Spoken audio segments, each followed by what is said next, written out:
Government Business Order of the Day number 2, standing in the name of Mrs Hersey, the Education Legislation Amendment Bill 2025 Serial 14, to move the bill be read a second time. I call the next speaker in this debate. Who's speaking? Any speakers? Oh, member for Port Darwin. Thank you. Thank you, Madam Speaker. Madam Speaker, I rise in support of the amendments to the Education Act 2015. Right? Attending school, actively participating in the school community is absolutely crucial for our children. The consequences of non-attendance are poor literacy, poor numeracy and poor outcomes, setting those children on a path that, if not interrupted, will likely see them in a best-case scenario doomed to a future dependent on welfare. In a worst-case scenario, a future of less than positive interactions with our justice system. Madam Speaker, there is a reason why school attendance for all our children is compulsory. It ensures our children have the opportunity to develop life skills, setting a framework that will hold them in good stead for their adult life. It helps them understand the values of routines. It provides a nurturing environment in which they can forge lifelong relationships with peers, be mentored by educators, learn vital communication skills. It prepares them for a future in our workforce, teaches them the importance of punctuality, understanding their actions have consequences, and sets a foundation for a successful transition from child to adolescent to adulthood. Madam Speaker, it immerses them in a community that not only nurtures them academically, but socially, equipping them with skills to navigate their life journey, develop resilience and social skills. It fosters a sense of belonging, which is so important for children's emotional welfare.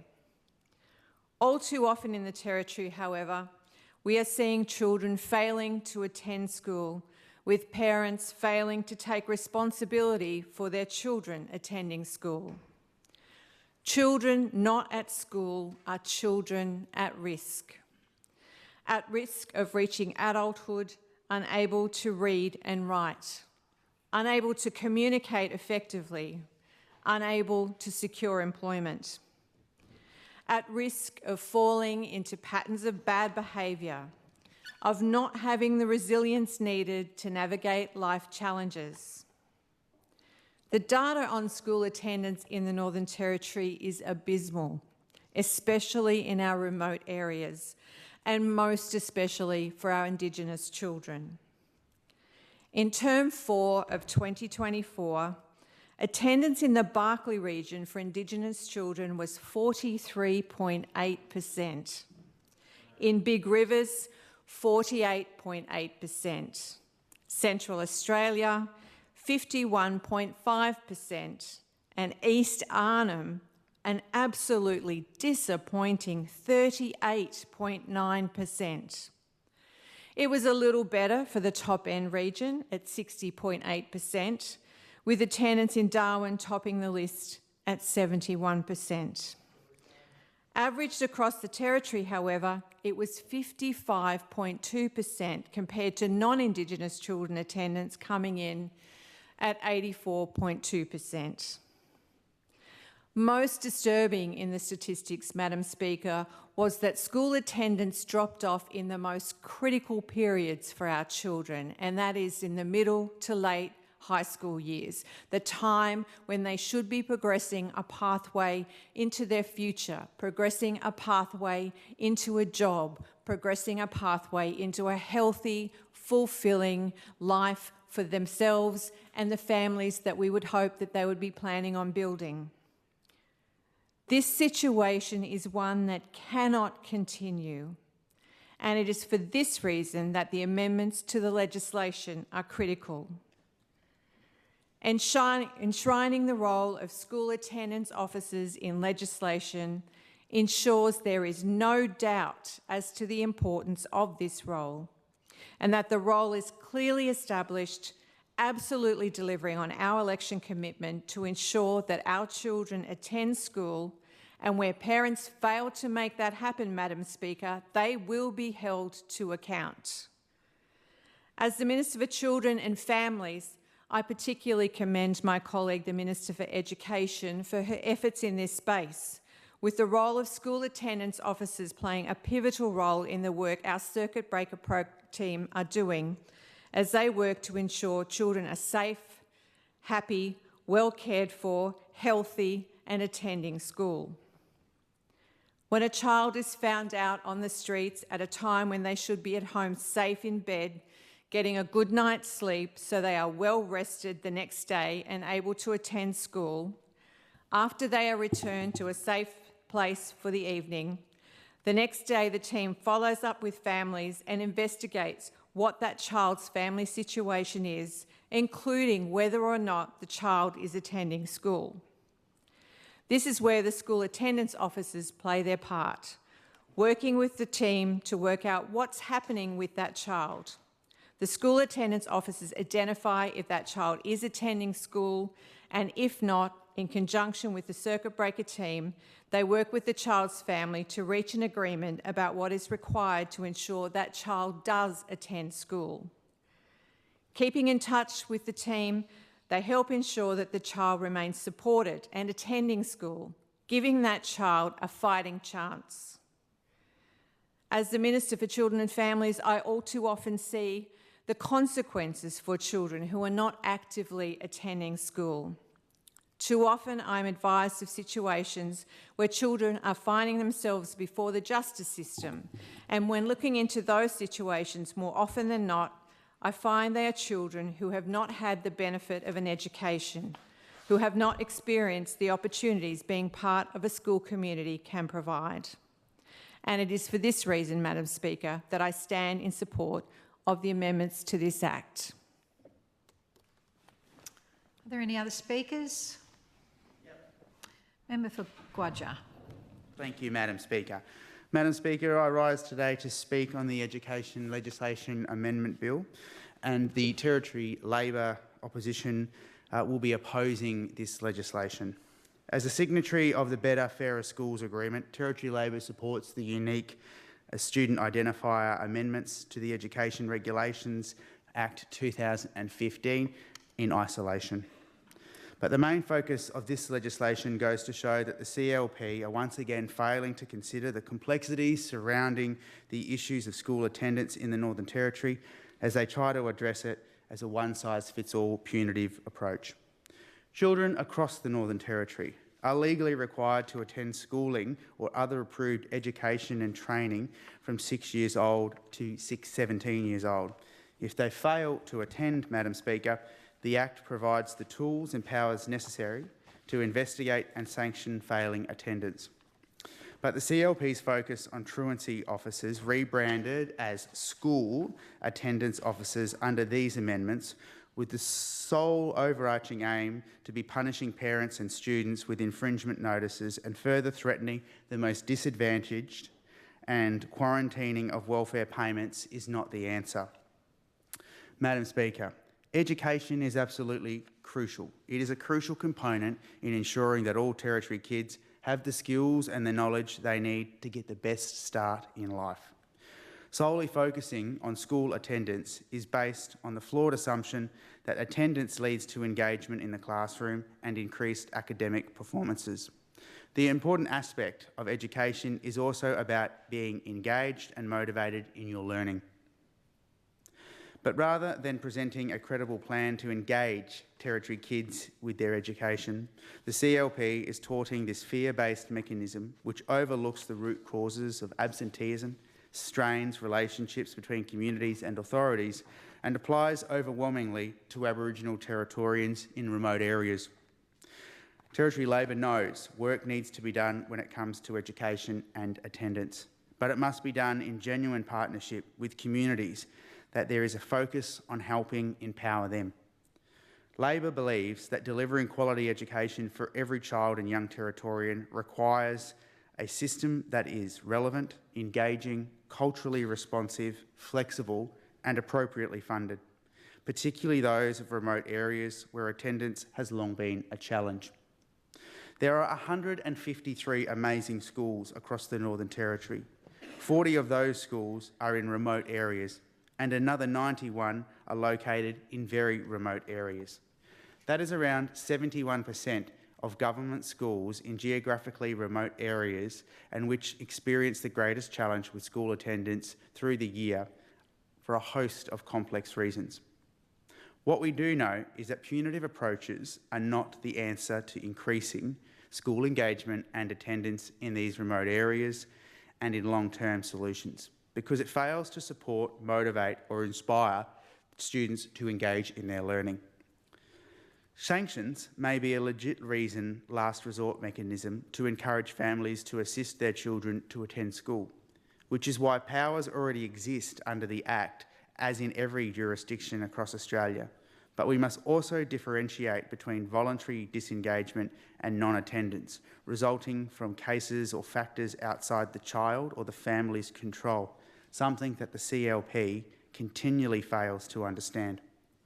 The Policy Insights paper on Indigenous school attendance from the Australia Council of Education Resources summarised barriers to school attendance and completion amongst Indigenous students include physical barriers, including the geographical isolation, cultural barriers, for example, discrimination, economic barriers, information barriers, and out-of-school factors included funerals, health and ceremonial obligations.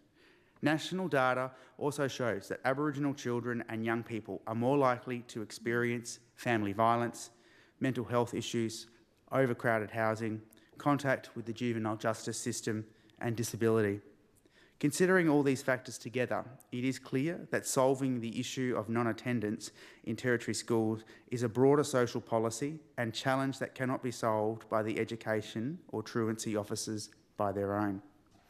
That is why we must invest in remote housing, health infrastructure and other elements which will have a positive and tangible impact in our remote communities, including better supporting school attendance and engagement.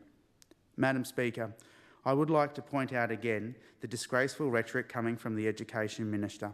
She has consistently inferred that every Territory Labor member wants to deprive Territory children of their education.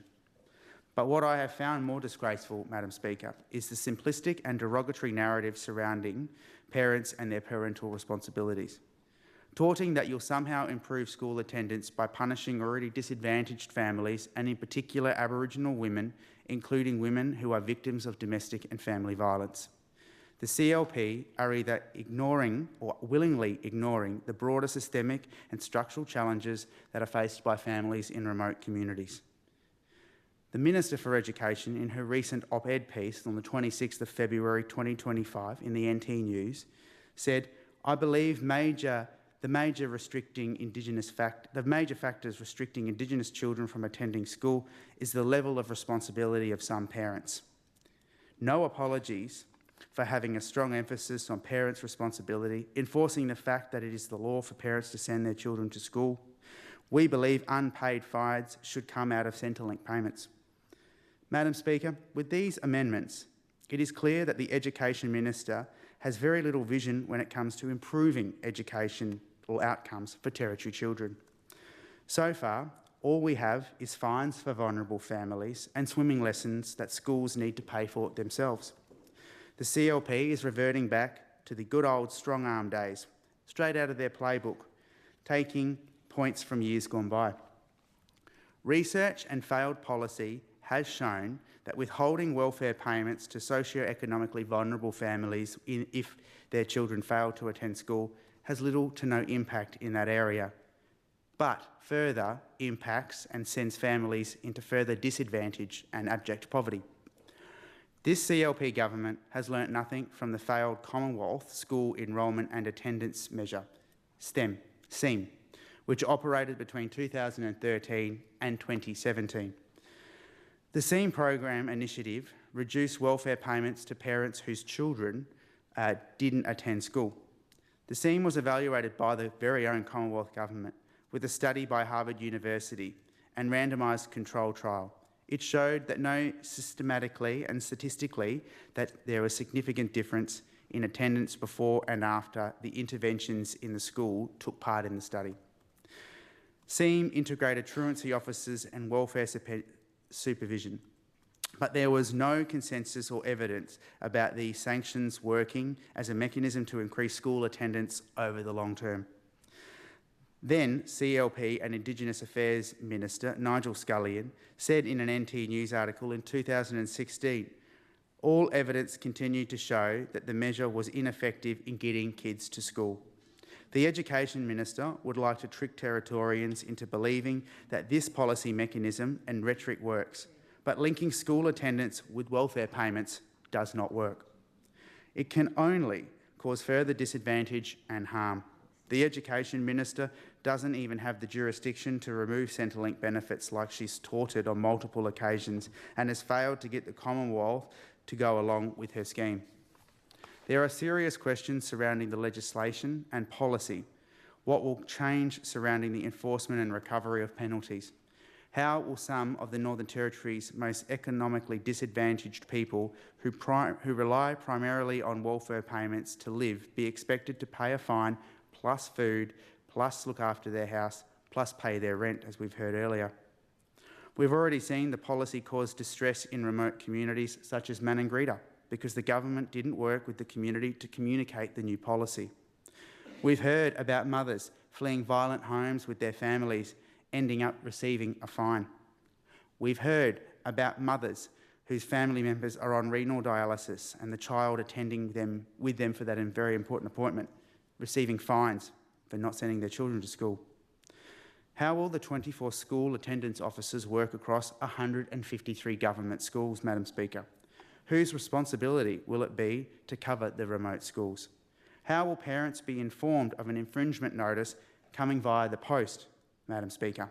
When, let's be clear, not every remote community house has a post box. The mail is centralised. Sometimes people will never even know they've been given a fine. What are the plans to engage kids proactively in schooling in remote areas? What is the CLP government's actual plan for school engagement? What is the student attendant officer's role in providing wraparound support for vulnerable families? Madam Speaker, following the failure of the SEAM program, the former Territory Labor government collaborated with the Commonwealth Government to address attendance through a stronger focus on engagement in remote communities. The former Territory Labor government worked with the Commonwealth Government to fund and deliver programs such as the Remote School Attendance Strategy, which employed local community members to support students and family engagement in education in over 30 communities. The Children and Schooling program, which commenced in 2024 and is still present, which is delivered in over 30 communities to support student and family engagement in schools.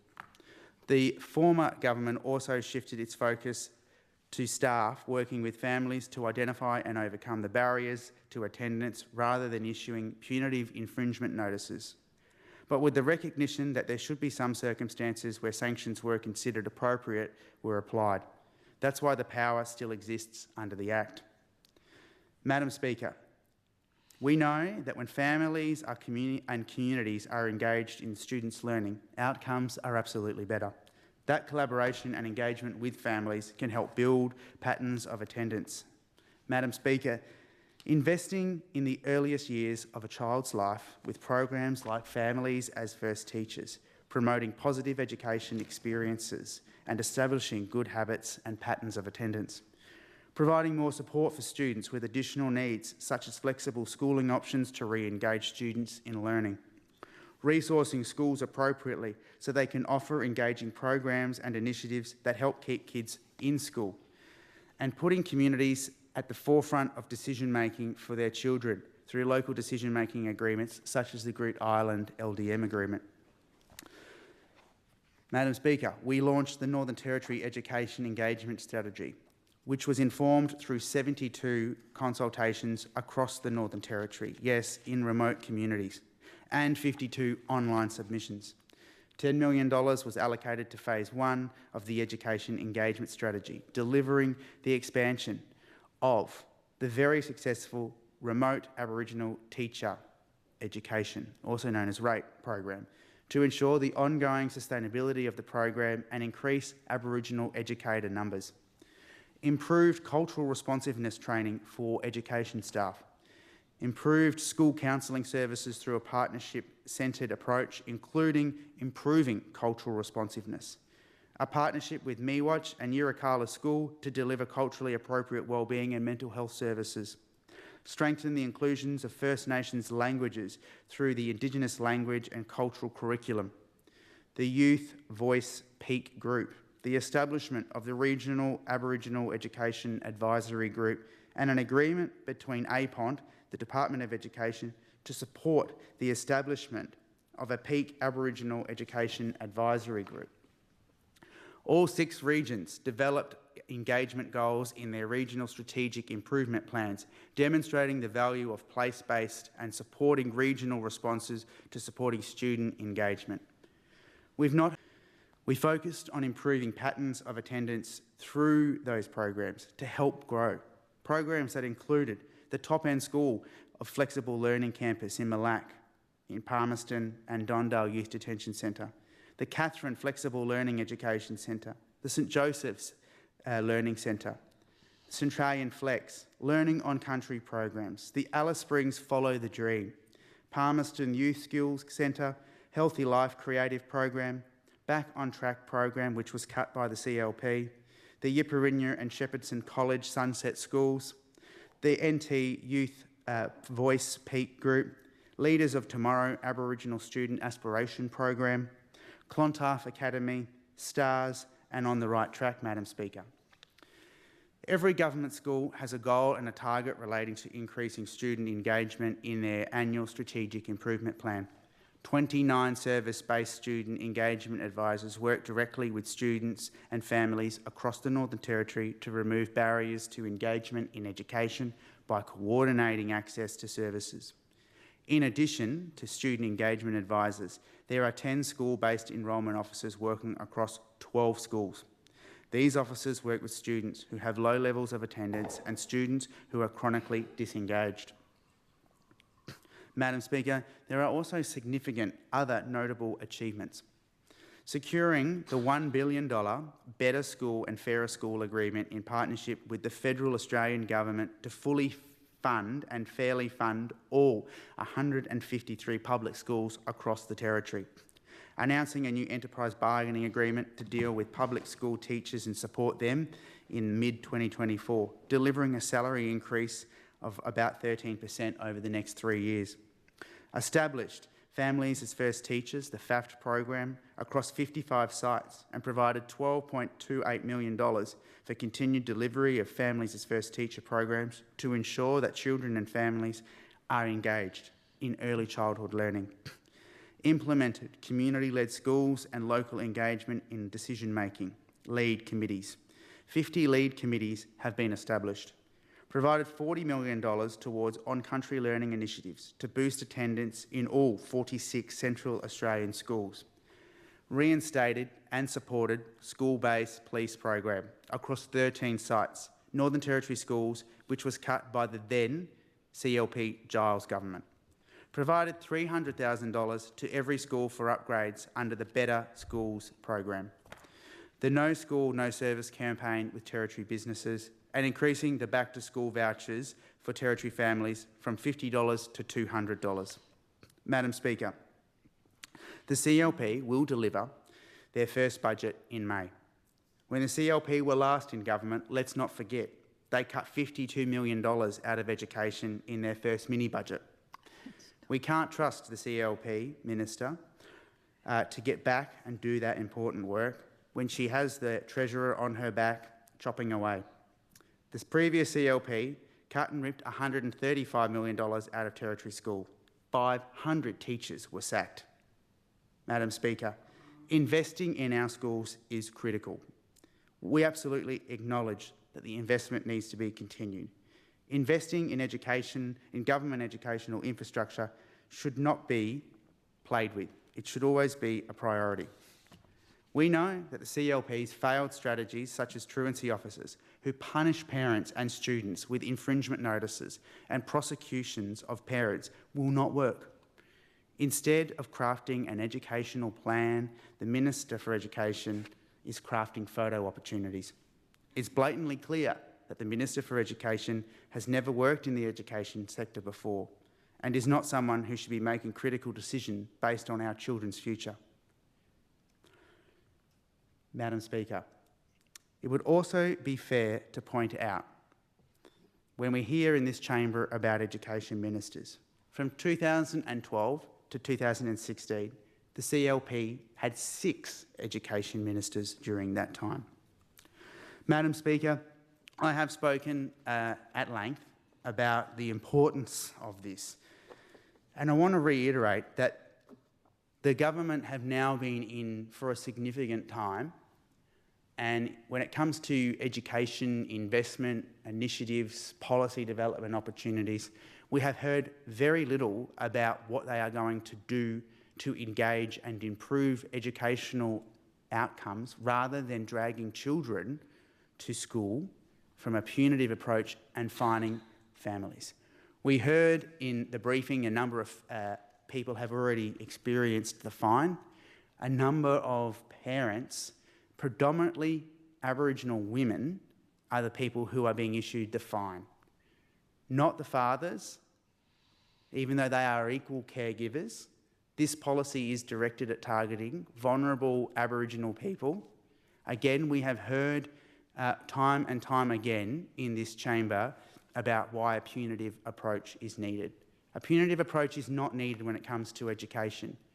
Empowering families, supporting families, and providing them the necessary steps to get their children to school so that their children thrive and survive is incredibly important. When you look across at our schools, I know a number of my schools in the electorate of Guyula are absolutely fantastic schools. You only have to look at the amazing school of Uibo, where they run programs in the morning so that they can ensure that our young kids have access to food, to breakfast. Kids coming to school to have a feed, fill their tummies up with food, help them last the day at school. Good schools with good engagement are schools that support and wrap around families. Because we often know that when you can get the parents, the guardians, the nanas, the grandfathers, the uncles, the aunties, the cousins, the big brothers, the sisters, coming to the school to help support the classroom, they're also learning. That's the environment that we should be seeing, is an environment that is fostering the belief of getting children to come to school, to engage, to learn, to take on the goals and the aspirations that they have for their future. What we are going to see is a process of fining parents or caregivers for children not going to school, rather than addressing, again, as we've heard, the root causes of children not going to school. And you've heard members in this chamber talk earlier today, Madam Speaker, on the ministerial report on housing about the need and the mandate to kick families out of houses for problems and for reasons. Well, we don't even need to do that. We need to invest in supporting them to get their life flourishing and to be supported, because we shouldn't be kicking families out that have children, because that will impact on their educational outcomes. That will impact on their ability to learn, to grow, and to absolutely become a model citizen in the Northern Territory. That is what we should be doing. Investing in housing, because every new house that we build in the Northern Territory is a safe place for a Territory child. A bedroom for a young student to sleep in every night, to call their own, to get a good night's sleep so that they can come and learn the next day in those schools. The additional money that's been provided to Territory schools through that better, fairer education agreement that the Territory Labor government was able to secure with the Federal Labor government to fund Territory schools has had and will have a huge impact into the future. I've been out firsthand, Mr Deputy Speaker, and seen programs on country, learning, ranger groups, working with young people to look at how they can use the national curriculum and interpret that through a cultural lens to get young children engaged in the curriculum requirements, but doing it in a learning environment that is conducive to the young children's cultural communities, their aspirations and their goals. It's truly incredibly successful. One of the biggest answers in the education system is to support some of the most amazing people in the Northern Territory, our teachers. Because our teachers are the heroes in the education system. They are teaching the next generation of leaders. They are teaching the next generation of politicians, of scientists, of doctors, of business owners. Need I say, the next generation of environmentalists. They are all being taught in our Territory schools. And we absolutely need to acknowledge the outstanding work and the contribution that Territory teachers make here in the Territory, and make sure that we support them through enterprise bargaining agreements, support them through the entitlements. And one of the biggest things that I did as a minister was to change the curriculum and the entitlement for government employee housing in remote communities, so that if Aboriginal people were working for the Department of Education in a remote community, they were then entitled to government support for housing. Again, ways of encouraging our people into that system, because we need more Aboriginal people to participate in the education system itself. I said yesterday, you can't be what you can't see. We absolutely need to see more Aboriginal teachers, more Aboriginal principals, more Aboriginal academics. The best way to do that is through providing a solid ground in education. And if a young person's first interaction with the education system outside of a school is their parents being issued with a fine by a truancy officer, that doesn't leave them having a good impression of the education system. That further disadvantages and further pushes that young person away from the education system. It further scares our young people and our communities away.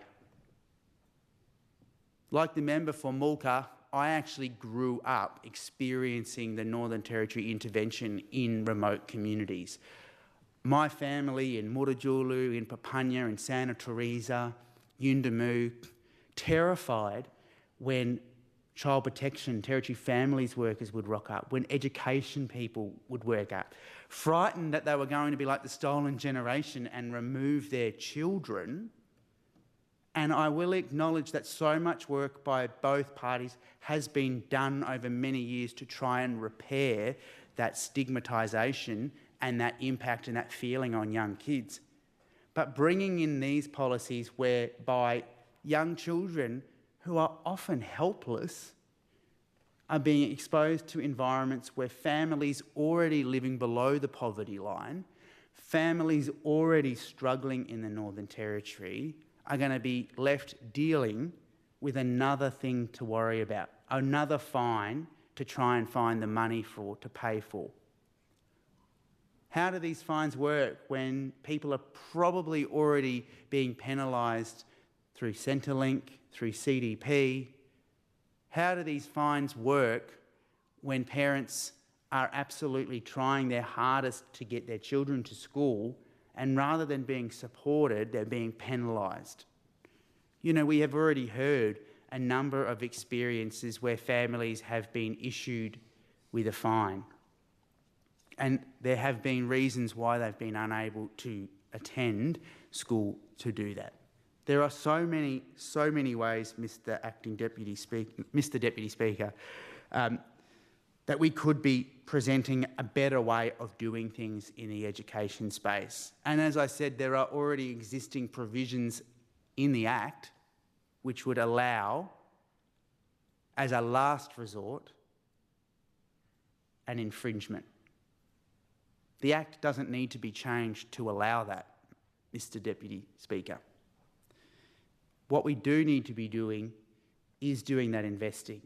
I'm interested to hear from the government where the development of the peak for early childhood education is in its developmental process, because again, that is the important work that needs to be done. We know that we need to be investing in the areas of health and education, housing, economic development opportunities, the road networks, getting kids to school. And there are always reasons why children cannot attend school. And yes, there are reasons why children are not at school, and we do need to work to address that and overcome that. And there are amazing places out there. One of the projects that I was heavily involved in at the time, when Lauren Moss, the former member for Casuarina, was the Minister for Education, we often spoke about the system and what needed to be done in the education space in terms of good quality reform. And having many conversations about that and talking to families, because again, where you get the best ideas is often from the ground and from the people who experience it. And Mr. Deputy Speaker, I will seek Standing Order 43, an extension of time. Is leave granted? Aye. Leave is granted. One of those really important initiatives didn't come from anywhere else but the remote communities, is in, I think the member for Mulca's electorate in Arafura was looking at different school times.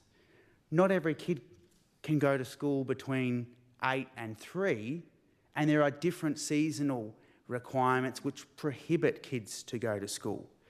So that was an initiative born from the community saying we value education, we value our children, we want to see them thrive, but maybe we need to look at revisiting the school times and when school is in and out. Another initiative which I pushed for with the Minister for Education at the time was the what I referred to as sunset schools, because we would hear that young kids would be maybe up till all hours of the day and night. And then was born the idea from the community in Alice Springs, in fact, why don't we open a school that opens after hours? So when all the other schools close, why don't we have a school that opens after the traditional hours of school? And if we've got Territory Families workers out on the street and they're working with and they're coming into contact with young kids, then they've got a safe place to take them. So there is an actual safe place. One of the things we always hear about is there's not a safe place to take them. There's a safe place to take them. We can engage them in veterinary courses. We can do the wraparound supports. We can provide food. We can engage them. There was born the idea of funding for a trial. I think that was done at Yipirinya School in Alice Springs, and it was tried in another top-end school, Mr. Deputy Speaker. Again, important to do this, to trial it. And that's the work that we did see. Shepherdson College, I believe, led the second Sunset School. And I would be interested to hear from the Minister for Education if that is a program or an initiative that we should invest more in and look at. Do we roll out schools across the Northern Territory? Do we work with Aboriginal leaders in communities to revisit the hours of school in remote communities? Worth it, I think, worth investigating. The member for Mulca and myself, we absolutely know that for a large portion of the year, a lot of our family members are in ceremonial business, whether it's cultural business or whether it's sorry business. And I'm not going to go into it because that's actually sacred for our culture. But I want to make the point, it's not just a holiday. Our kids are actually learning when they are away for ceremony and cultural business. They are learning important stories. They are learning important aspects of their being, of their identity, of their culture, which helps them when they are older in day-to-day life. These amazing on-country learning programs have absolutely been able to be demonstrated and incorporated when you can put a cultural lens on something and turn the theory, the Western theory, through a cultural lens into a practical theory out on country. That is absolutely innovation, and that is learning. Every remote kid has aspirations to be something amazing and be something quite remarkable. When I go bush and I go to my schools, you have to ask a young kid, "Oh, what do you want to do when you grow up?"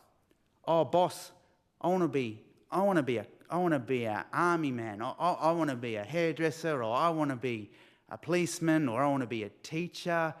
Thankfully, not too many of them kids want to be a politician, because I tell them it's sometimes not that great of a job. And I think most of us here probably didn't either. But there is so much aspiration in their eyes, and getting these young children and reinforcing why it's important to go to school and so they can take on the role of being the shopkeeper or the doctor or so forth is important. And that's what we should be doing. The first part of the legislation, as I've said, around the unique student identifier amendment, Labor is supportive of. Those changes don't need to come into effect until, I think it's 2027. I think it is disingenuous to put the student unique identifier in with the bill around truancy, because they should have been two separate bills. But, Mr Deputy Speaker, I just wanted to share in my remarks, I had the opportunity to go recently back out to Yingiya, my community, where a number of my family members are from in Guyula, and I got to celebrate with them 50 years of Yingiya School delivering bilingual education. And it was an amazing ceremony. All my old grandmothers and grandfathers there celebrating and talking about the importance. And to be at that school and to be the member for Guyula and the only member of Parliament who was at that school for that celebration, acknowledging the CEO of the Department of Education, was of course there sharing in that celebration. But you know, the most remarkable thing with that ceremony and that celebration was we were in a school where basically 90% of the community that day were in the school, looking at photos of themselves from years gone by, talking about when they all studied at that school as students, talking about how they go to the school every day with their kids. To get every yupper from that community in that school talking about it, celebrating it, and absolutely seeing Warlpiri educators being recognised in their own right as teachers. Wonderful, wonderful achievement. I'll go back to the days, and probably the member for Mulka, who's been around a long time, probably the member for Jinson, I reckon. We will all remember the amazing programs that were born out of Bachelor. You know, providing and growing the Territory's own. Aboriginal teachers getting their degrees to teach our kids through Bachelor. Amazing achievement. What this government should be doing is actually quarantining a portion of funds from the Treasurer and going into Territory schools where kids are about to finish Year 12 and say, hey, do you want to be a teacher? Any kid that wants to be a teacher in Year 12, we're going to pay for you to go and get your education degree, but you have to come back and give us 2 years minimum in a Territory school. They're innovations that we should be supporting. They're innovations that will grow education. When I look at remote schools across the Territory, I want to acknowledge two absolute deadly teachers in Nitchbottle School, also known as Pigeonhole. That is probably the only school in my electorate, actually Buller Camp School as well, where all the teachers are Aboriginal. Amazing. And you know what? Those kids love coming to school. You watch them in Pigeonhole, it's a beautiful little community, Nitchbottle, but they love coming to school because their teachers engage with them, they understand, and I just want to acknowledge and thank every Territory teacher, because most remote Territory teachers in particular, they don't work 8 till 3. They do work before school and after school Territory schools often become the lifelines of many communities, the heartbeats, where people come to school to help get assistance with paperwork. I've been to a few schools that have to help sometimes families with NetBank or with Centrelink. So there is an amazing job, and Territory schools do a great job. Every school across the Territory, whether it's government, independent or a faith-based school, all do an amazing job in the Territory in providing quality education for our kids, and that's what we should be celebrating, as well as empowering people to get their children to school, empowering them to live healthy, sustainable lives, and helping them understand the value of education. And I think, you know, we used to run these fabulous ads of young kids talking about going to school, and all my cousins used to giggle at themselves on the big screen when they were talking about going back to school. That, again, is a really effective tool about getting people out. Running events in communities before school when there's holidays, you know, having big community barbecues or sports days or ceremonies or concerts, talking about and singing and bringing that, and then reminding everyone, hey, next week is school. Proactive engagement is far better than punitive approaches of fining people who are already significantly disadvantaged. That is how we do important work. That's how we'll grow the numbers. And the government talk now about their school rates. It's the first term of the year. Let's monitor those education attendance rates throughout the year and see how they are tracking. Thank you, Mr. Speaker. Thank you, Mr. Speaker. Deputy Speaker. Thank you, Minister for, Member for Quadja. There you go, there we go. Member for Nightcliff. Thank you, Mr. Deputy Speaker. I rise today to speak on this education bill. I think we can all agree that education is the key to greater outcomes in life. Yes. After looking at this bill and getting those that work in the field to look at this bill, fortunately there is nothing in this that provides for identifying and addressing the causes of poor school attendance. What I'm seeing here is the government caring about a top-down, do-as-I-say approach. School attendance officers have already been shown to not work. So not only is this program a waste of taxpayer money, we're just doing the same thing and over again, expecting a different result. We've actually seen this exact policy come and grow across the last few decades, depending on what governments were in at the time. Literally, this exact policy has been coming and going since the 2000s. It's just the same rewashed, recycled policy being dredged up again. So I find that pretty disappointing. In fact, the Department of Prime Minister and Cabinet Report 64 found that this program, which ran back in 2009 and was assessed in 2012, did not work. It was found that, quote, it had no statistically significant effect on reducing the rate of unauthorised absences, end quote. So yet here you are again doing the same thing again and expecting a different outcome. And honestly, this is why the public is sick of the two-party system. It's a bit of a joke. They just flip-flop between each other. When a new one gets in, they scrap everything the other one did, just based purely on ideological differences, not because of evidence. It's just performative governing. Nothing ever changes. People's lives never improve. So on behalf of the general public, I can say we're a bit sick of it. I do think that this, and just as an aside, that this government will be punished at the next election for this kind of hopeless, unimaginative rehash policy at the next election as more and more independent and minor party candidates get elected, because we are sick of how the two-party system is failing Territorians. Mr Deputy Speaker, I'm curious whether the CLP government did consult with anyone in education. Did they speak with unions or staff in the rural areas on this program? Because my suspicions are that they didn't. As I said before, because this program has come and gone over the last 15 years, there have been many conversations about the effectiveness of school attendance officers and potential alternatives. Often what comes out in these conversations is, one, the lack of staffing, which drives lower school attendance rates. More teachers equals smaller class sizes equals better teaching and more engaged students. Let's invest in our schools. I've heard from parents in Katherine who said that whilst this program may be working to get kids to show up, it's not successful in getting kids to engage at the school. It's using the stick instead of the carrot approach, with threats of fines to force kids to turn up without anything actually being done to address the issues of why they're disengaged in the first place. Instead, it's just making school, and in that school in particular, more disruptive for everyone else, failing all the kids there. So this is an example of this government again using the stick instead of the carrot. We need to make school a place kids want to go.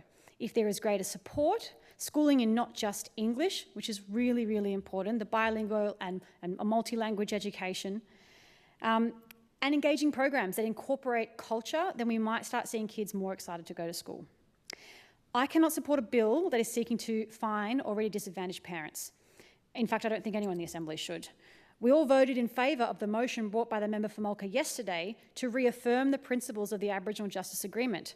Part of this agreement's actions is to, quote, expand non-financial options for the payment of fines.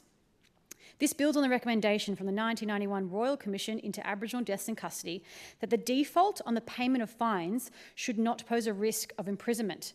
Defaulting on fines in the NT can end up with a term of incarceration. We should be reducing obstacles that lead to imprisonment, not increasing them. I feel that this is another example of the CLP government trying to punish a problem away rather than engaging with those on the ground who have actual solutions. So whilst I agree that we absolutely need to be prioritising accessible education for children in the Territory, and I desperately want to do that, this bill is not the solution. And I will never support a bill that seeks to financially punish people in poverty. So I cannot support this bill. Thank you. Member for Nightcliff. Member for Fanny Bay. Thank you, Mr Deputy Speaker. I rise today, and I'm very excited to rise today on a topic that I know a lot about and have worked in. So I rise to address the House today regarding the important amendments to the Northern Territory Education Act. These amendments are designed to consolidate powers and functions associated with the enrolment and attendance, providing much needed clarity and efficiency in our education system.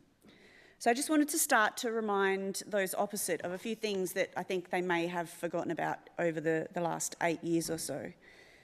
So number one is absolutely that the right to education is recognised in key international agreements and national laws. There's the Universal Declaration of Human Rights, and Article 26 states that everyone has the right to an education. There's the United Nations Convention on the Rights of the Child. Articles 28 and 29 establish that all children have the right to a free primary education and that education should develop their abilities, respect for human rights, and prepare them for a responsible life in society. And number three is the International Covenant on Economic, Social and Cultural Rights. Article 13 says it affirms the right of everyone to education and progressive introduction of a free secondary and progressive introduction of a free secondary and higher education. Now, we also have our own Northern Territory laws. So here we've got the Education Act, and the legislation does state that it is compulsory for kids between the age of 6 and 17 to attend school every day, unless they're enrolled or in attending another alternative eligible option. So Section 40 of the Education Act is about compulsory attendance, and it details information around what kids need to be doing, what parents need to be doing. Parents that have daily care and control of a child need to be ensuring that kids are attending school. We have attendance officers in the Department of Education that go out and talk to families about their child's attendance. They're not going out and walking up to the door and issuing an infringement notice. They're having a conversation. So if you're preparing your speech right now saying that people are going out and just handing out fines willy-nilly, they're not. It's an absolute shame to think that our attendance officers that work in schools, in the department, in the public service would just walk out and give a fine to somebody because their kid's not attending school. It's an absolute mistruth. These hard-working attendance officers are working with families to remove barriers. They're going out, talking to families, identifying barriers, trying to support in the removal of those barriers, and then supporting that re-engagement in school. It's absolute essential work that is involved, and I've done this work. So in 2012, I moved into a role of the manager of the attendance and truancy team down in Alice Springs in Central Australia. I had staff and we travelled around Central Australia working with families to try and improve attendance.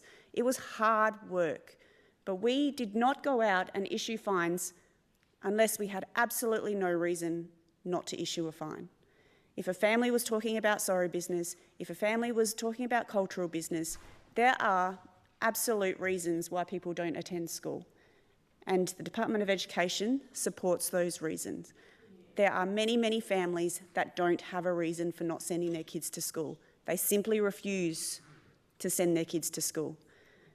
The member for Gwadja was talking about Gumbalanya School, how they have alternative term dates, alternative school start times. The attendance in that community is still low. He's talking about things that he doesn't have any contextual information around. We are doing things to actually make sure that there's changes in place to support different ways of working. It's not always working. There are things that do work and there are things that don't. So the Education Act has different powers for attendance officers to be able to go out and work with families. They can issue directions to enrol because, believe it or not, there's a lot of kids that aren't even enrolled in a school in the Northern Territory. So you can work with a family to get a child enrolled. They can issue information notices, go and have a chat to the family, say, we need to have a conversation about this. They can issue compulsory conference notices, so they all meet at the school and they try and remove those barriers. They work with the school, with the attendance officers and with the family to try and re-engage that child in school. There's compliance notices if that doesn't work. We can issue a compliance notice, say, hey, we're implementing these things, you're not putting in the effort, here's your compliance notice. Then there's infringement notices, then there's prosecution. I have done all of these things and worked with so many families across the Territory to try and re-engage kids in school. I've issued infringement notices. I was responsible for the delivery of prosecution against not sending your kids to school in the Northern Territory. It worked. And you know what? The outcome in court was not infringement notices. So I like that you're saying shame across the chamber there, but it worked and kids' attendance improved from around 20% to around 80% with the appropriate case management. So I'd like you to say shame. Attendance under your government did not rise at all. It went backwards. Shame. That is a big shame. I was also down in Alice Springs when they rolled out what the member for Gwadja talked about was the School Enrolment and Attendance Measure, SEAM. That project also worked. Do you know what? The implementation was flawed. There was rules and requirements in the implementation of the School Enrolment and Attendance Measure that meant that that program failed. I worked with many, many, many families where their attendance improved dramatically if their Centrelink payments had been stopped. And you know what? When kids went back to school, their money got reinstated. There was consequences for people's actions and people understood that. What happened was parents would go into Centrelink and the social workers that worked in Centrelink would turn their payments back on. So if a family if their money was suspended for, say, 9 weeks, for example, and a family went into Centrelink and the social worker went, oh, we're going to turn their money back on, even though the child hasn't re-engaged, they would get their money turned back on, but they would also get 9 weeks' worth of back pay. What happens when a family receives 9 weeks' worth of back pay plus the additional Centrelink payments? That child's not going to school from there on in. You can absolutely guarantee that that money's not going to be spent on a child. So the system was flawed, the implementation was flawed. Absolutely flawed. I saw it, I lived it, I worked it, and I dealt with those families in a couple of weeks' time trying to go back through the same process again. So I absolutely understand, and have been brought through this system. When I went through the prosecution process with families, the re-engagement level was huge. I undertook over 80 prosecutions of people from all different locations around the Territory and different races. And I had a lot of success with all of those families. It's all about the implementation of the process, the program, and the delivery and the case management. That's what's going to support our programs in the Northern Territory. The Labor government over the last 8 years did not implement and case manage these families appropriately. It did not happen. But I can tell you, proper implementation and proper case management will work and will support these families. And that's what our school attendance officers are going to be doing. It's what they are doing. I was hearing the member for Nightcliff talk about whether or not anybody has gone out and spoken to people about this process. And I can tell her that I have spoken to many, many people over the years. Member for Fanny Bay, could you take a seat, please, and can we stop the clock? Honourable members, as you know, we've had 3 new acting deputy speakers appointed, and I'm now inviting the member for Blaine to take over the session. Thanks very much. Here.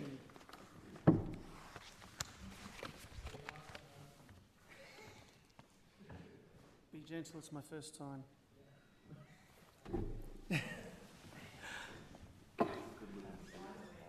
Member for Fanny Bay, please continue.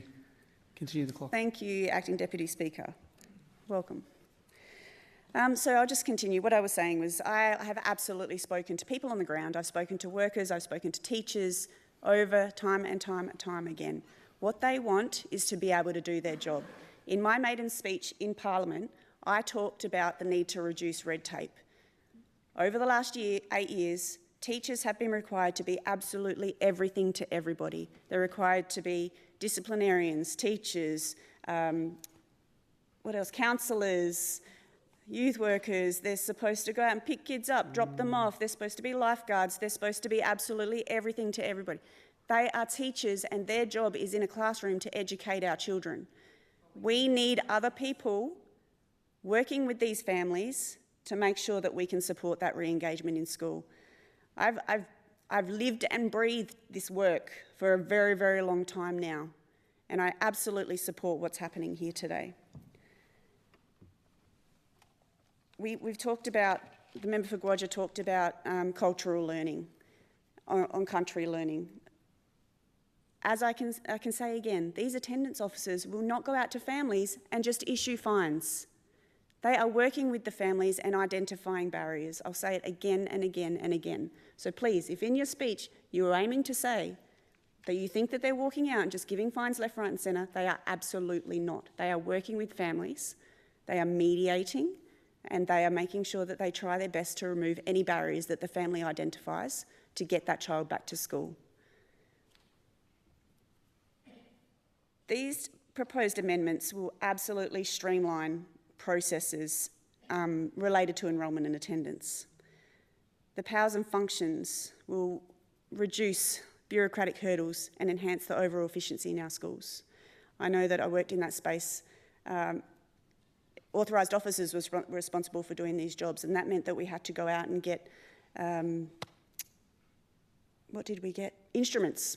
So the Office of Parliamentary Counsel had to draft instruments for authorised officers to be able to go out and do this work. We're removing that barrier so that the attendance officers actually can go do this work without having to have that additional burden. There's going to be clarity on the issuing of notices. So the process of issuing these notices under the Act, it will ensure that all stakeholders, including schools, parents and students, have a clear understanding of the procedures that are involved. We're already doing that through our media that we're sending out. Families know that they have to send their kids to school and they can work with the school attendance officers to try and get to school. I please will bring everybody back to those rights of a child in getting a school education. It is absolutely everybody's right to get a school education, and this work will absolutely support. The National School Identifier absolutely has been on the ball for a very, very long time, and I can't wait for 2027 when that comes into play. Kids that transition across borders will be able to be followed. Their details will be able to transition between Queensland and Northern Territory and Northern Territory and South Australia down in the Pitjantjatjara lands. Absolutely is going to be a game changer for schools in the Territory. So finally, I think I've spoken enough, and I think I've given my passion for this work. It is absolutely not about all punitive measures. The casework that goes into this work is absolutely amazing. I absolutely send all of my best wishes to the attendance officers that work so hard across the Territory. They travel remote, they're in and out, they're working with families, they're butting their heads against a brick wall a lot of the time. But there are successes, and we will push and push and push to get this right for families and for the children. As I've said in my speech earlier around the housing, everything, absolutely everything comes back to education. Whether it's education about washing your hands, whether it's education about learning to be respectful and polite, whether it's learning how to clean up after yourself, absolutely everything comes back to education. And every child in the Northern Territory has a right to be educated. Here in the Territory, we've got amazing teachers, amazing schools, and I absolutely support this. So, Acting Deputy Speaker, I'll just finish up by saying that these amendments reflect our commitment to improving educational outcomes. They address enrolment and attendance challenges comprehensively, and they balance enforcement with practical support, ensuring every child in the Northern Territory has access to consistent schooling opportunities.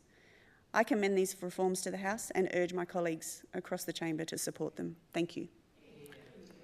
Thank you, Member for Fanny Bay. I call the next member to speak in debate. Member for Daly.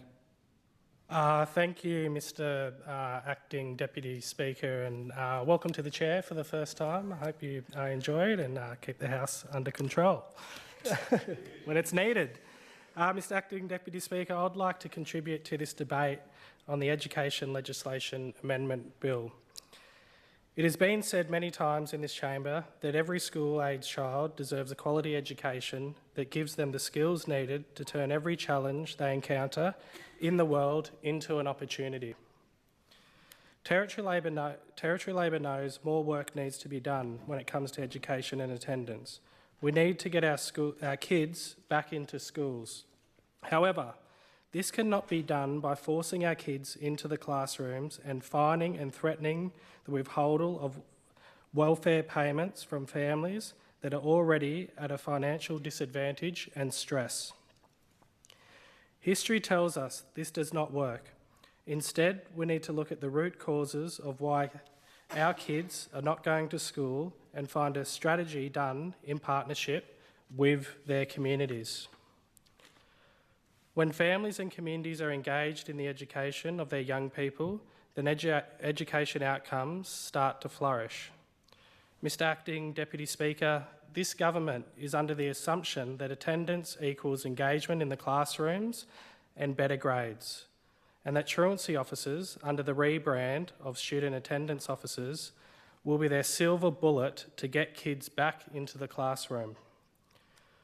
When this amendment to the Education Act 2015 and Education Regulation 2015 was introduced and read to the Assembly, the Minister of Education mentioned variations of the word enforcement 14 times and the word support twice. This indicates to me that the government have no interest in addressing the root causes of why students aren't attending school, but instead want to once again resort to legislation that is punitive and fear-based, that further discriminates against low-income families and Aboriginal Territorians living remotely. As mentioned before, Mr Acting Deputy Speaker, there are 196 schools across the Northern Territory. 153 of them are government schools. 40 of those schools are in remote areas and another 91 schools located in very remote areas. Around 71% of the NT government schools are in a geographically remote area and make up a majority of the schools that experience lower attendance throughout the year. Now, knowing those facts, Mr Acting Deputy Speaker, don't you think this government should develop policies that consider the external and internal factors that might be affecting the school attendance of those who live in the bush? Those factors such as geographical isolation, cultural differences, economic disadvantage, and language barriers. Not to mention data also shows that students who live remotely would be more likely experiencing family violence, remote health issues, overcrowded housing, contact with the juvenile justice system, and disability. I have a feeling that they haven't considered those factors, Mr Acting Deputy Speaker, and that they have yet to understand that our school-age kids and their families require a system that is relevant, funded, culturally responsive, and flexible for students to engage in and thrive. Instead, they have chosen to reintroduce truancy officers into our school and give them the power to punish children and their families for circumstances that are beyond their control. It is becoming increasingly clear that this government, and particularly the Minister for Education, has no plan for education in the Territory. There is no real thought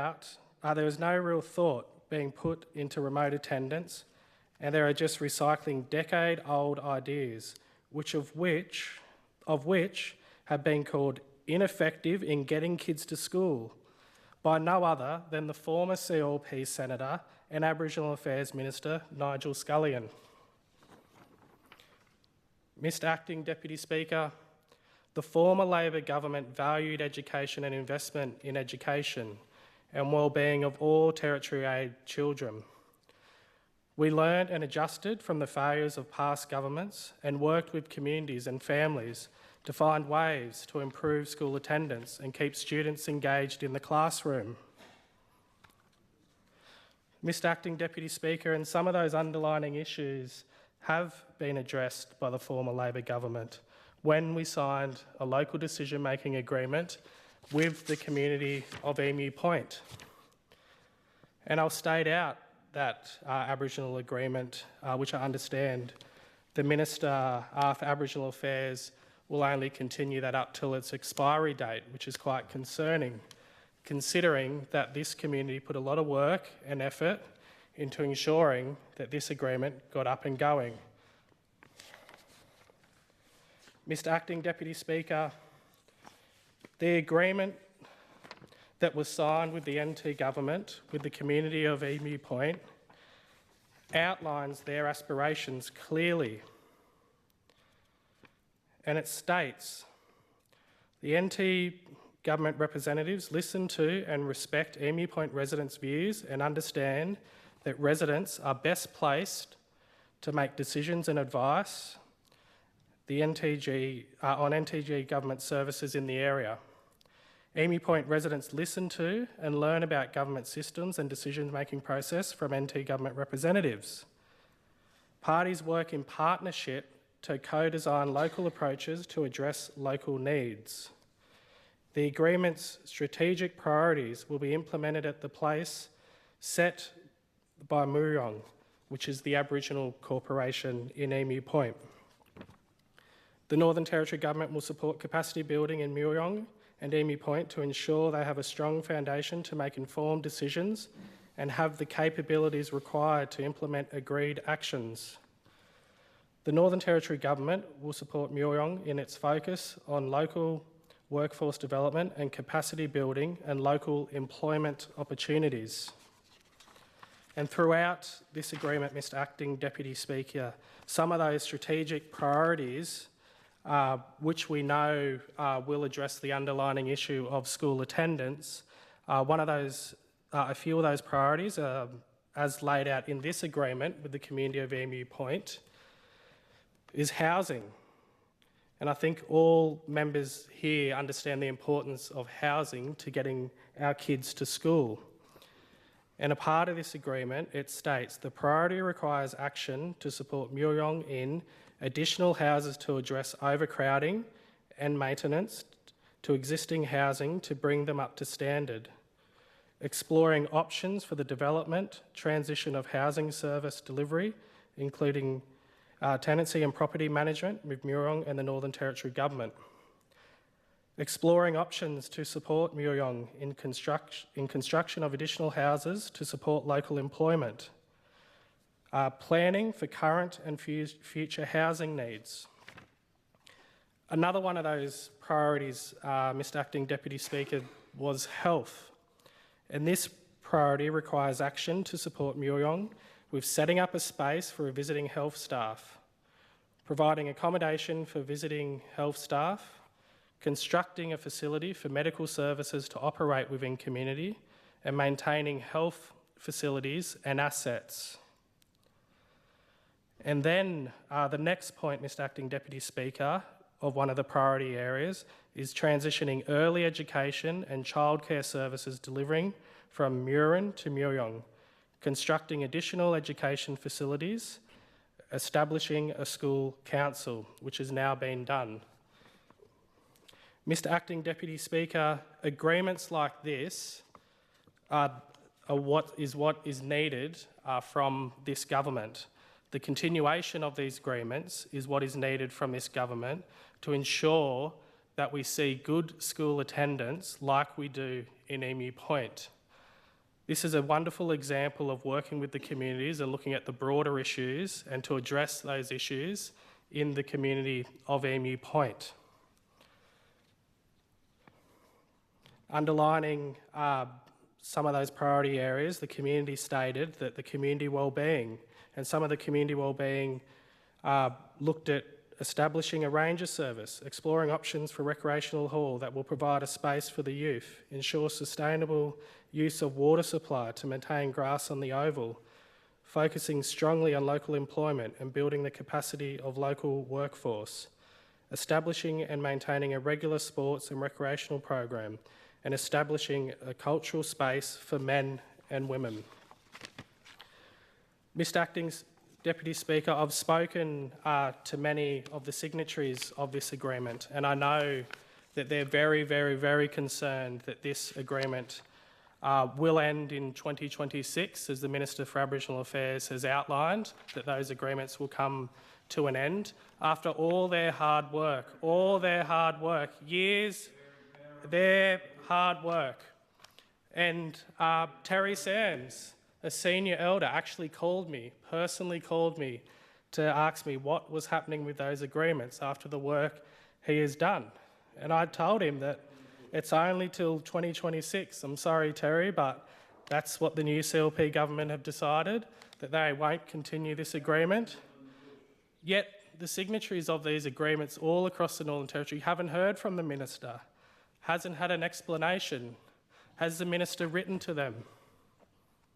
Crickets. Silence. No, he hasn't. He doesn't even have the dignity to go out and write to people from those agreements, to those communities. So much for Aboriginal Affairs Minister who's listening to his constituents. Mr. Acting Deputy Speaker, the programs and initiatives we invested includes investing in the earliest years of a child's life with programs like Families as First Teachers, promoting positive education experiences and establishing good habits and patterns of attendance. Providing more support for students with additional needs, such as flexible schooling options to re-engage students in learning.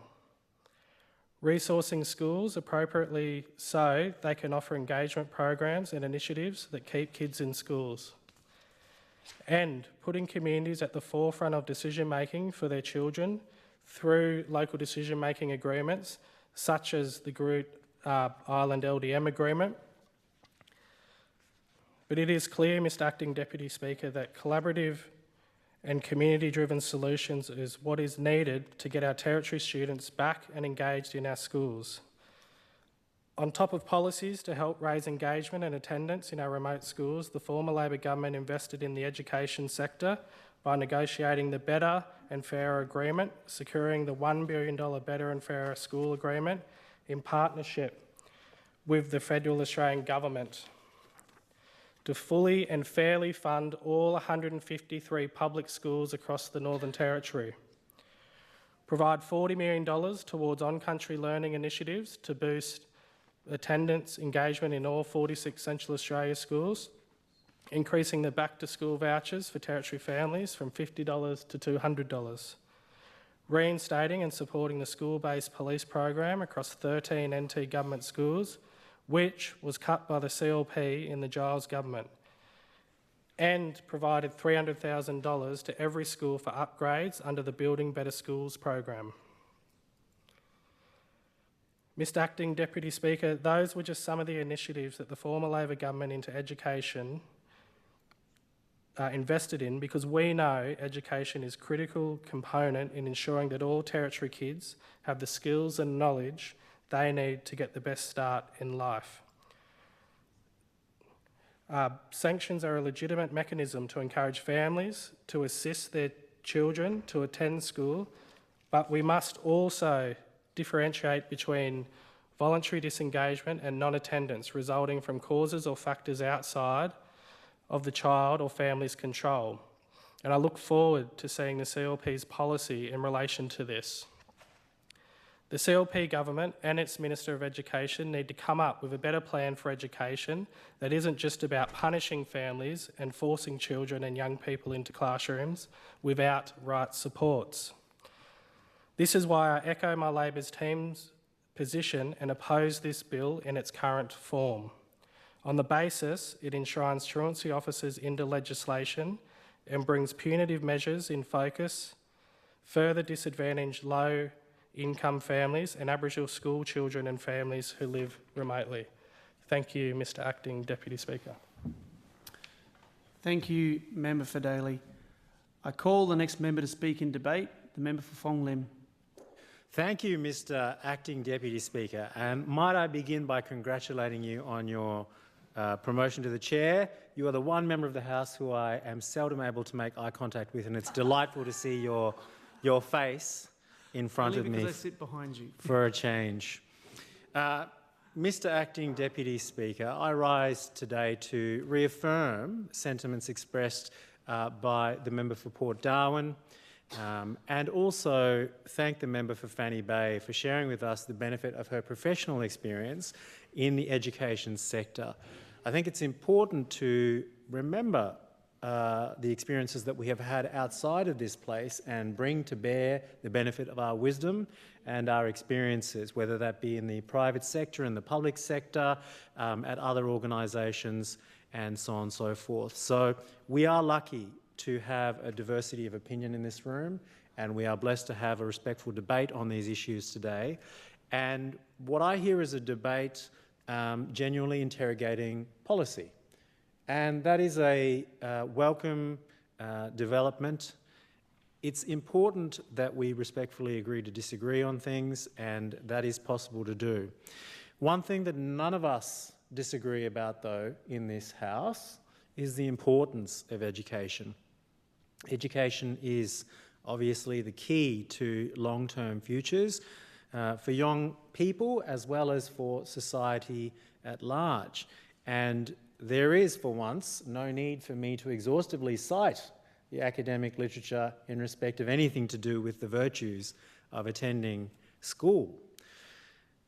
Now, I'm fortunate to represent urban schools with extremely positive school attendance rates.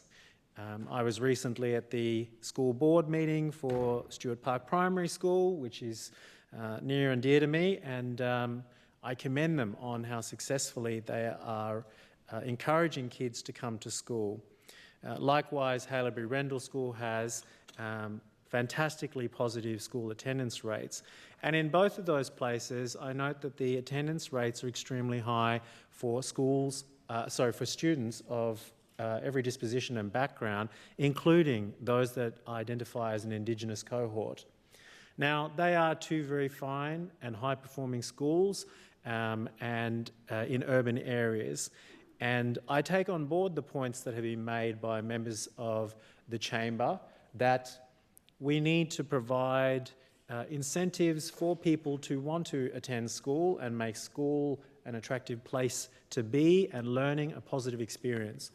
And it's my heartfelt belief that the Education Minister is committed to making all of those things happen. But we are here today to discuss, thank you, Member for Minister for Education for the interjection. I do believe with sincerity that the Minister is committed to those aspirations. But I return to why we have risen today, and it's to speak about a specific bill with a specific remit. And so I will confine my remarks to reflecting on the remit of the bill. Just prior to doing so, though, I will note that I was the beneficiary, as I have noted from my maiden speech here, of a fantastic, high-quality public education in Darwin at 5 different primary and secondary schools, and I'm extremely grateful for that educational privilege, and I hope with sincerity that future generations are able to benefit from educational opportunities the likes of which I was afforded. I will note in the same breath, though, that sadly, attendance figures at those schools that I myself attended are not what they once used to be. And there's the rub of it. That's why we're having this discussion. How can we address improving school attendance and reduce disengagement? Now, the proposed reform constitutes a clear measure by the government to encourage regular attendance in compulsory education and reduce engagement. That's a first positive development. Enshrining the school officer position in legislation will ensure that the specific role of attendance officer is clearly defined, which is also a positive development. As my learned colleague, the member for Fanny Bay, reflected, the ability for the Department of Education CEO to now appoint authorised officers under the Act is maintained, and that reinforces a multifaceted system of support which factors in a range of roles and methods and tools that are required to address disengagement, truancy and absenteeism. And the amendments, to my understanding, will make the issuing of infringement notices under the Act safer and more efficient, but not the de facto standard. We reflected on the fact that the National Schools Identifier has been incorporated into this legislation as well, and I think it's an appropriate place for it to be included as part of this legislation, contrary to some of what has been said previously. Updates to the regulations will ensure schools can collect the information required to support that national rollout of the Schools Identifier, which will occur in 2027. And once implemented, again, the unique identifier will enable the tracking of students across jurisdictions and provide a safeguard for students at risk of disengagement from education. These are the purported key aims and features of the bill, and I have reason to believe that they are reasonable aspirations within the remit of the bill. Now, a charge was made that this bill fails to address complexity. And it may be the case that this bill is not able to solve all problems in our educational system. Fair enough. Time will tell, but I'm happy to support an affirmative action by the Minister for Education in this space. I'm grateful for the fact that we are constructively making a move in a positive direction, and I'm willing to give the bill my support on that basis. There were reflections also in prior debate about carrot and stick, and I'm very happy to be clear about carrot and stick. I'm not going to launch into talking about rights and responsibilities and political philosophy and John Locke, but I will say this: the balance has been lost on carrot and stick in lots of areas of civil society in the Northern Territory. And that is why we see levels of social and, to my mind, economic dysfunction, the likes of which we have previously not been party to. I don't think anyone in the government is contending that we are anything but a government that is committed to being tough on crime and reaffirm that actions have consequences. The government is willing to stake its governance on the statement that we do believe actions have consequences and that we need to restore the balance of carrot and stick.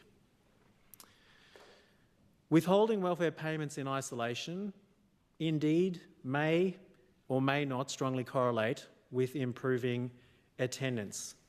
But let's be clear, this is not a measure in isolation. This measure of restoring a balance of rights and responsibilities is consistent with the totality of this government's legislative agenda to date. And all that we have done here since October testifies to that fact. So school attendance officers alone may not be enough to improve the precarious state of public education. Good things are happening in public education, good people work in public education, and this government wants to support them and support our young people to attend school and enjoy school, because we all know in this House that educational futures are the key to uplifting our economic and social futures as well. So even if school attendance officers are not a silver bullet, at this juncture, on the advice that I have on good authority, I believe they may help. And Mr. Acting Deputy Speaker, on the basis of that, I commend this bill to the House. Thank you. Thank you, Member for Fong Lim. I call the next member to speak in debate, the member for Mulco. Thank you.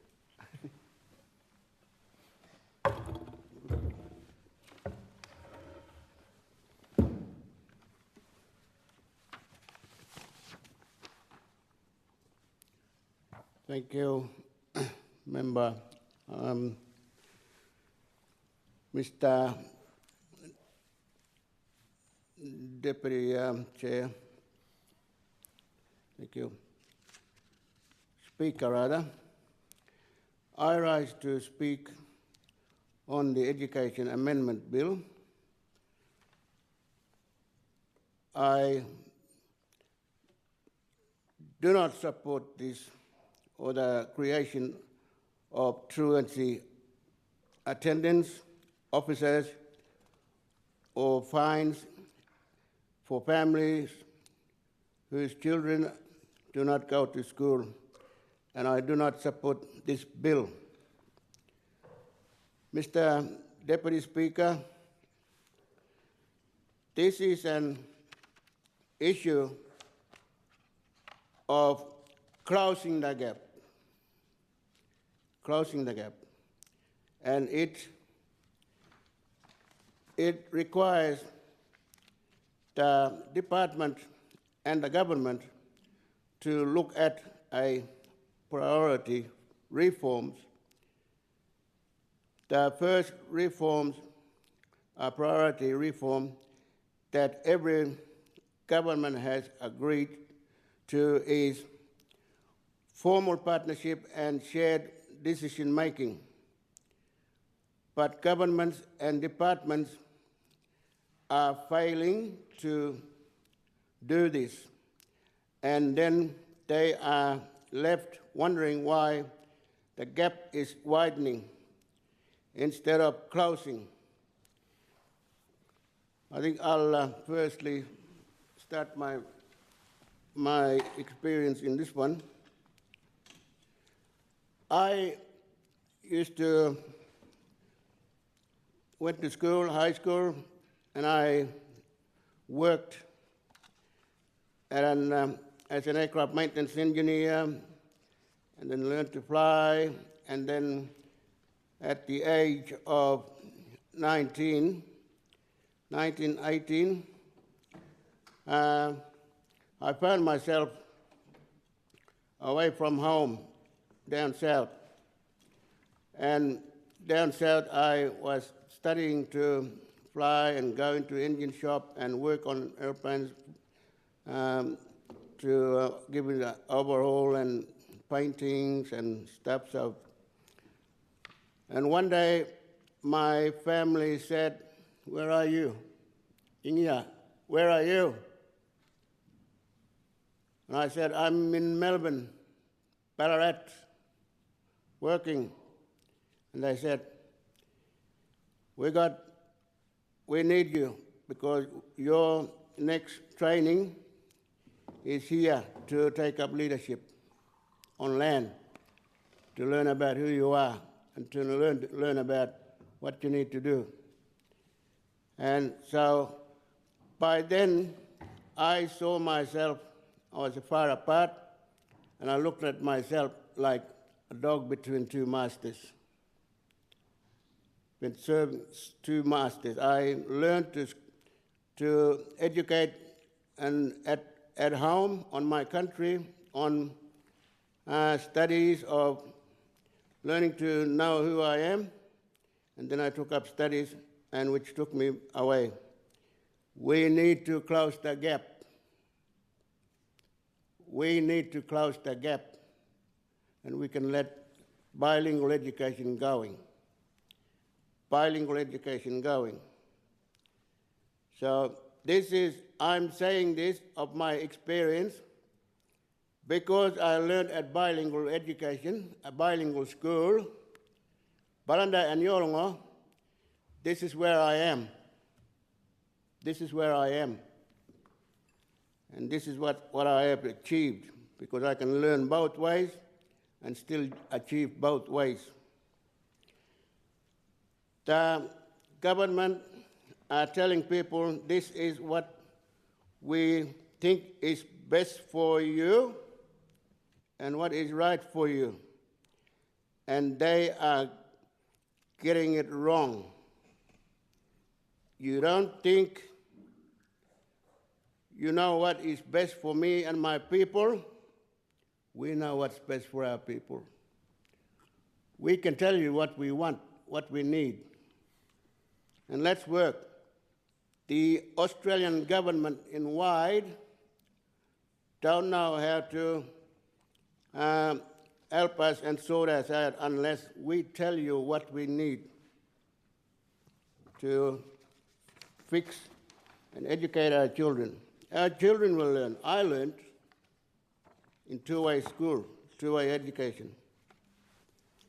Yolngon country, I have previously called for a regional education meeting for all Yolngon educators and elders, so that over several days, our experts and our experts can sit together and discuss the problems and the solutions for education. I first called for this when Minister Moss was the education minister, and that is a long, long time ago. I even brought a motion to the chamber about the need for proper consultation on education in 2022. During the past 8 years, I have been here in this chamber. I have not seen a proper consultation with community members about bringing our children to school, bringing our kids to school. This is just bills being worked out here and sending it out that way so that people will listen and come. Come and explain first. Sit down with people, different clan groups. Listen to us. Let's work on it together. Of course we want to send our children to school. We have at school for many years in our life, well before your system of education came. We have school on land. It has simply been, we know what is best for you. This is a root of and causes a problem. Send some volunteer truancy officers to our communities once a month to tell our people what to do, and it's not a good thing and it's not going to work. Do they speak our language? Do the truancy officers speak our language? I speak English. I speak English. But do these people talk our language, speak our language? They don't. Do they understand our culture? Do they understand the priorities of closing the gap? Are they there to listen to our community's concern? At least you can come and try and sit down and listen. Listen, the department up there, or wherever they are, we've never seen them stay overnight, twice, 3 times in the bush out there, and engage in community partnerships and shared decision making about education. Mr. Deputy Speaker. Now, I'm not talking to any, just because there's a government over there, it changes all the time. I'm talking to the system in here that is not working for us. I tell the government to look at the people in the department that are pushing this strategy attendance attendance officer strategy, and they are the people that need to go. Clean out your department, clean it out, and let new shoots grow so that they really understand what's out there in Aboriginal communities and wherever we need to do. Because these strategies are a failure. We need to learn about when something's failing 2, 3, 4 times more, there is something wrong. They have been tried before and they failed. They do more damage in a long term. The biggest problem that there is in education is that you are failing to make space for an education program that is truly two-way education. Mr. Deputy Speaker, I'd like to read from my speech from the 30th of August 2022 that I gave to the chamber and came into the chamber.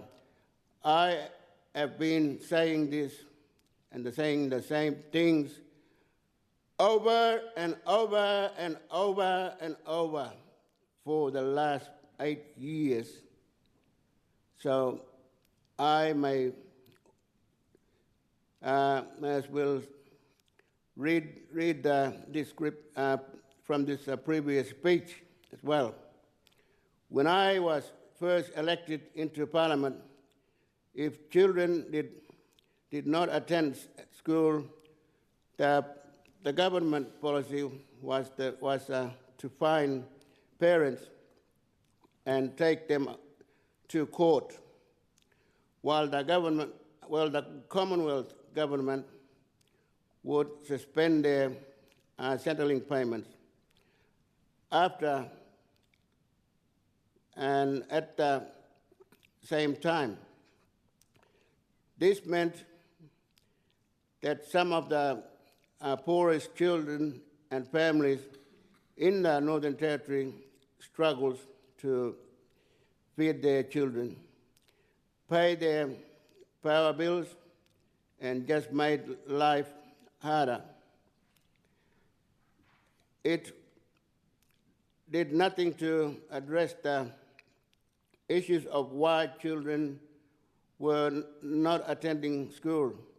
It did not put resources into programs that included the community and made our kids feel safe at school.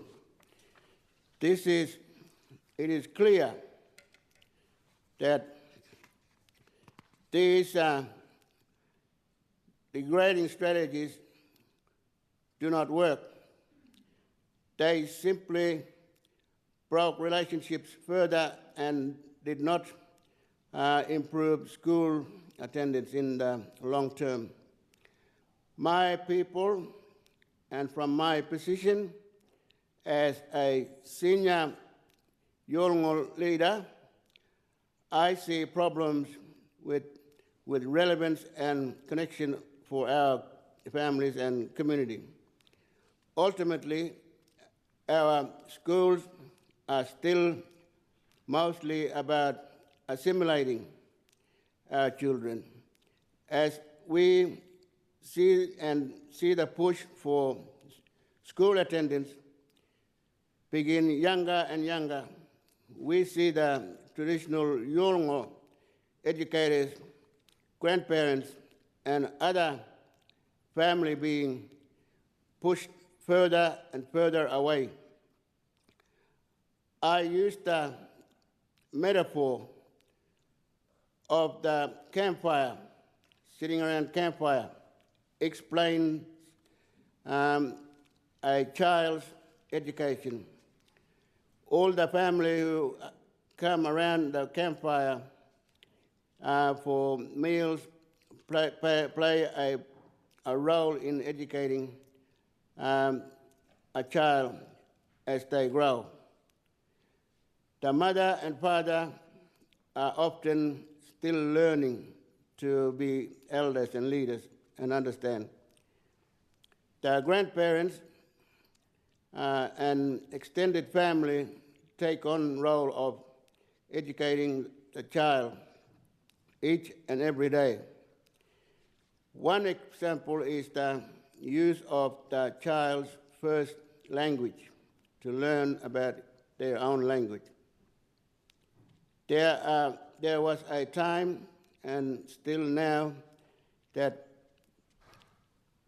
every adult would talk to the child in the child's language until they were older enough to know the language, and then other languages would slowly be introduced. I have been great concerns about the assimilation of our future and our culture, so that some of these key educators in the child's life are no longer realized as primary educators. I have concern about language development and the loss of languages in our community. I have concerns about Yolngu education falling away because it is overridden by Balanda institutions. And unfortunately, we are seeing the effects of this in our communities as children are lost and confused and increasingly turning to brewing alcohol, smoking ganja, and crime. I believe this is because of our communities are not included in a partnership approach to two-way education.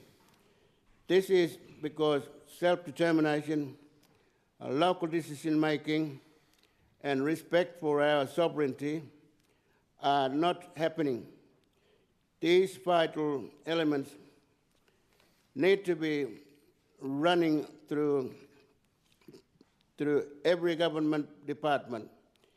I have concerns that without a proper two-way education processes, we will not see children engaging in school.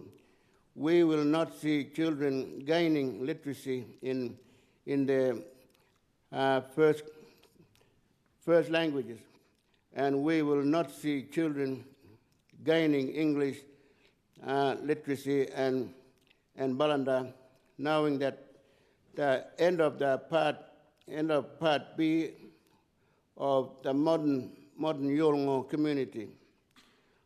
Look at the ESL resources that the NT Education Department once allocated for students learning in English as a second language up until 2015 rather. You will see immediately why the literacy outcomes have gone down. The implementation of the inappropriate programs like direct instructions and read, write, ink have seen education and learning rates go down since they were introduced. The Education Department does not even keep data on the number of qualified ESL students and teachers rather working in the NT. I would urge the Minister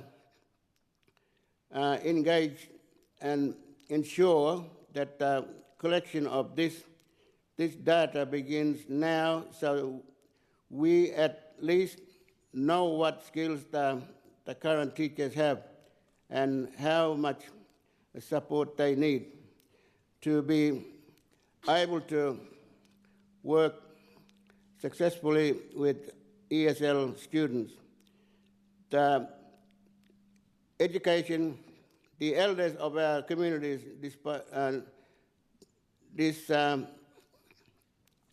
apparently want to see our children succeed.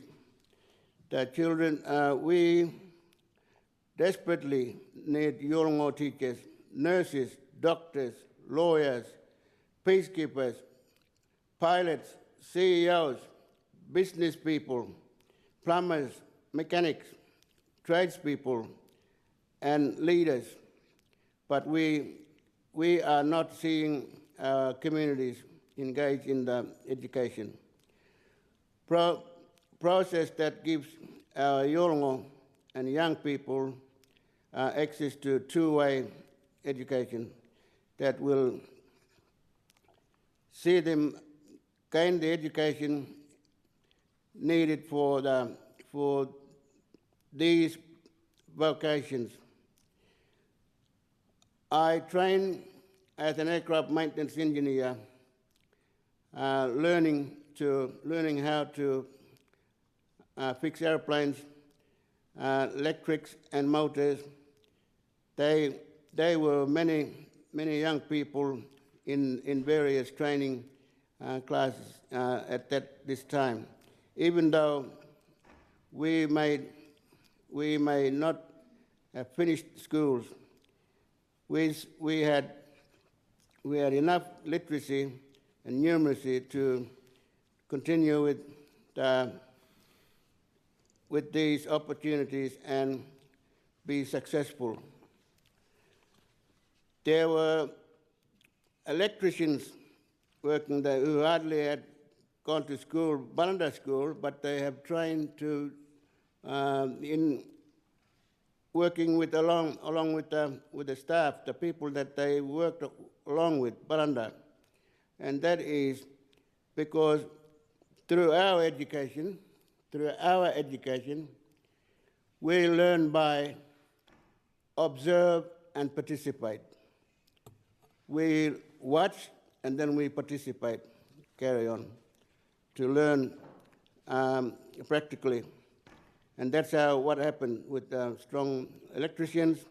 There were boiler makers in Guyula who hardly spoke English, but they spoke enough English to gain and start training because of the other side education that they participate with. The communities are unique and diverse. Balanda School does not meet our needs. We need to see significant support and investment in two-way Yolngu schools. We do not need programs from America or England. We need community design programs, and this requires partnerships. This should be happening with our right students, our elders, and Yolngu teachers working on our Yolngu curriculum that sits side by side with the Australian curriculum. When I talk about refugee camps, I am not talking about sending a child away to a camp for a week or a month. I am talking about camps that sit side by side with Balanda and Yolngu schools that run throughout the year and for all children. They are about imparting Yolngu knowledge, language, philosophy, self-discipline, and self-worth, and about giving strong identity that gives children the confidence and encouraged to learn about Balanda lifetime, Balanda knowledge, and become the leaders in both worlds. Mr. Deputy Speaker, I just have a good look. Yeah. Mr. Deputy Speaker, this year in 2025, this is the first year that remote schools are seeing more funding. My 2022 speech went on to say in Darwin that bilingual management and manager position was cut in half when it was combined with the RSL manager support and position. These are two enormous areas of work that require experts to assist our schools, and they have been cut, so the job is unmanageable. Mr. Deputy Speaker, I understand today this bilingual manager position will, where am I? This manager position now even more management, where there should be three managers there should be three managers. There is only one now. Mr. Deputy Speaker, I went to talk about the United Nations research and reports that clearly show the importance of learning in mother tongue languages. And I also went on to say we need this government and the Department of Education to stop treating us like children and making decisions for us.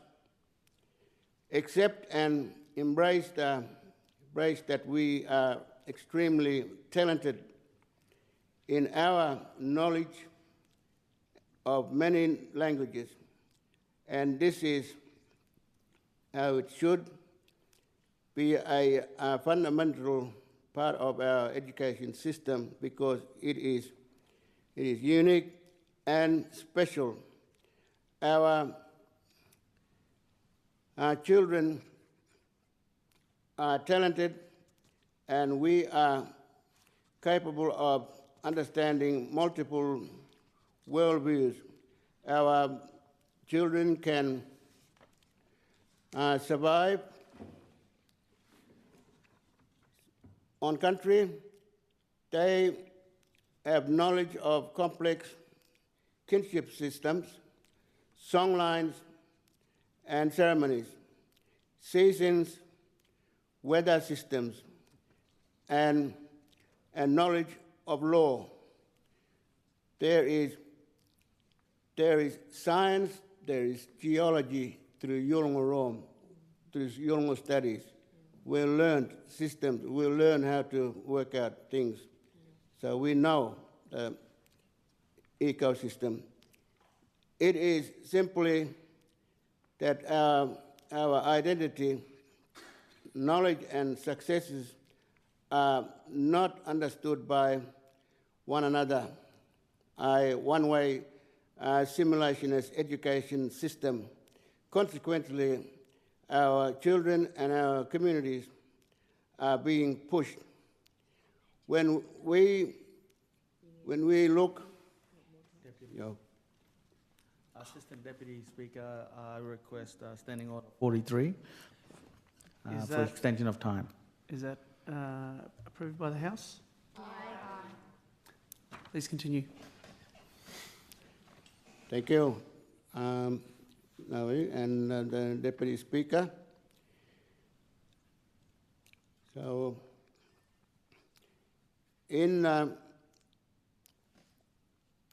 I will finish by saying two things. Firstly, have a look at the education key performance indicators.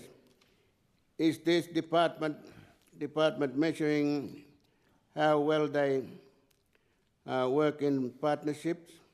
Is this department measuring the success of two-way learning?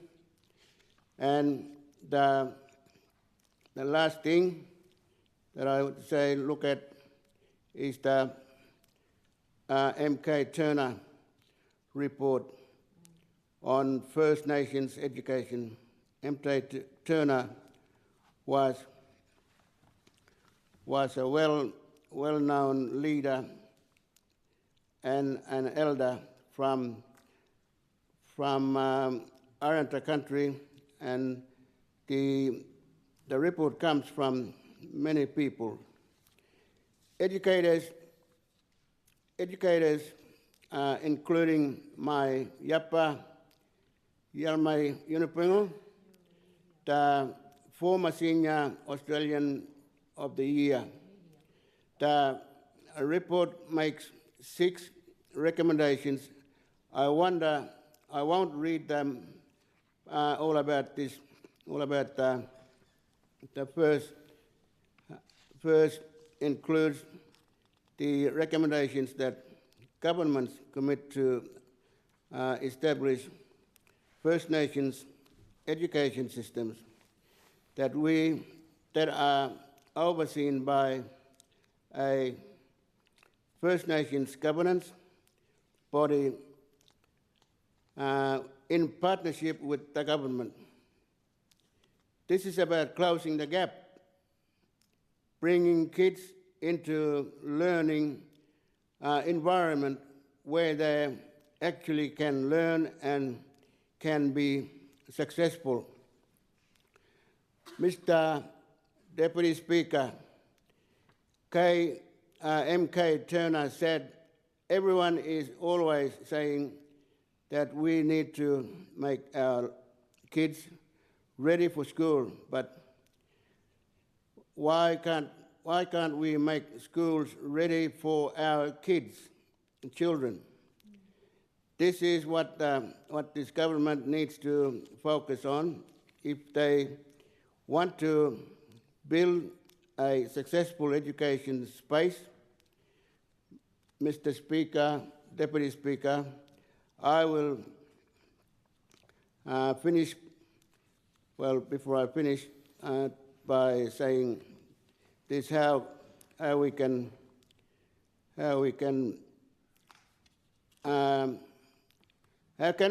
plant a water lily in the? How can we plant a water lily from the billabong out here out on the reef, salt water? You can't, and that is what the answer is. So these are the things that we look at. Why doesn't a water lily grow up in the salt water? Because it's a different environment. It needs different kind of fertilization things. So that is why, and I have done this time and time, and another time I heard people asking about, question about, one time a Queensland Premier says, how do you find a spirit in a goanna? How do you find a spirit in a goanna? And I'm saying, you come here, sit down with us, learn our education, through our education, you will know what we're talking about. You can't see it over there. We are made of that. We got studies with land and find out who we are. So, and then some other question comes up and say, how do you find a spirit or blood? You can't get blood out of a rock. People said, made jokes in workplaces with me. Well, it's money is like, it doesn't grow on trees, and you can't find blood on the rock. And I say, hang on, this is the studies you're missing. You need to come learn to our education, learn from our language. We'll show you that that rock has a blood, and it connects with my veins, my connection. So that's what we need to see and look at. So these are the Yolngo education and education that we are calling for, and the song lines that we sing, and the spirit things that we sing, that I would have taken you to a classroom when I had my Dulma Mulkabati during the first time that I walked in. People would have said, so, hey, that's good. It's out there, you can watch it. No, there's more to that. There's more to that. That's what our children need to learn alongside the education that government is creating. And I don't believe government understands what we're talking about. Government talks about, and the system of people saying, there is no school, you come to school, all right? Well, you write your stories on paper, we write our stories on paintings, tell the story, same story. So that's why we need to go with through the system of Balanda education and still accept on it. And that's the only way we will be independent. Yolngo people will be full to understand that we have a spirit, we have a education and knowledge system that comes from the land that can connect with other education stuff. So, thank you. Go. Thank you, Member for Mulka. I call the next member to speak in debate, the member for Karama. Thank you, Mr Acting Deputy Speaker. Eventually we'll get to calling you Madam Speaker, which I've been called. But have no fear. Look, this is a really important bill, and I congratulate the Minister for bringing it forward. And I do need to pick up on some comments made by the member for Nightcliff and suggestions from her in her commentary today. She seems to have the feeling that we have not gone out and consulted on these initiatives. I can't believe she said that. And she also seems to think that, you know, we don't have a social licence to go and do what we're doing. Once again, I don't understand why she's saying that, because I don't know what reality she's living in or what planet she's living on. Now, it could possibly be Uranus, or maybe Neptune, or Saturn, or some other faraway planet. But it is certainly not Earth and the Northern Territory, because it's so far removed from understanding what happened at the last election. We consulted with the whole Territory population when we went forward. And you've seen it before. Here's our plan. That's what we went openly out to everyone with. And if you go to one whole page of that plan is dedicated to fixing the education system, And there were three key initiatives raised in there. And if you notice in the picture, it was the then Shadow Minister for Education, the Honourable Jo Hersey MLA, who is now the Minister for Education. So I think the election and the electorate said, we like this. We think you're on the right track. You need to do what you say. So let's just touch on what we said we were going to do. We're going to get back to the basics. For our kids to get jobs of the future and to be competitive, we must improve academic results. Our focus is on boosting literacy and numeracy by getting back to the basics, and I know the Minister and her department are working on that. Keeping and attracting teachers. We will give teachers financial certainty by moving them off short-term contracts into permanent places so that they can have the confidence to put down roots in the Territory. Another good initiative. But here's the number one that was raised. Raising school attendance. I say again, raising school attendance. Let me quote. Under Labor, school attendance continues to go backwards. The CLP will get kids to school and will not be afraid to hold parents accountable for depriving their child of access to education. We will create truancy officers with the power to get kids to the school.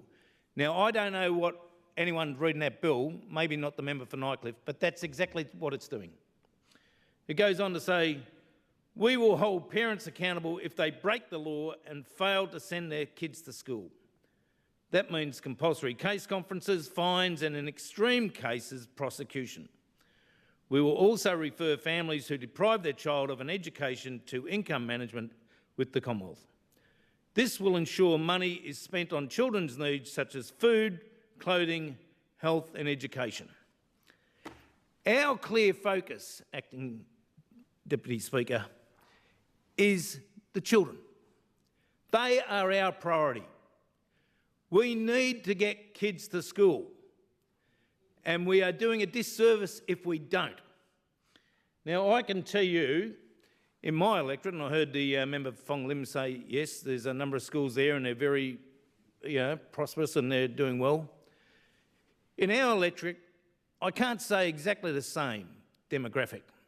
In my particular electorate, we've got over 15% Indigenous people. We also have quite a lot of multicultural families.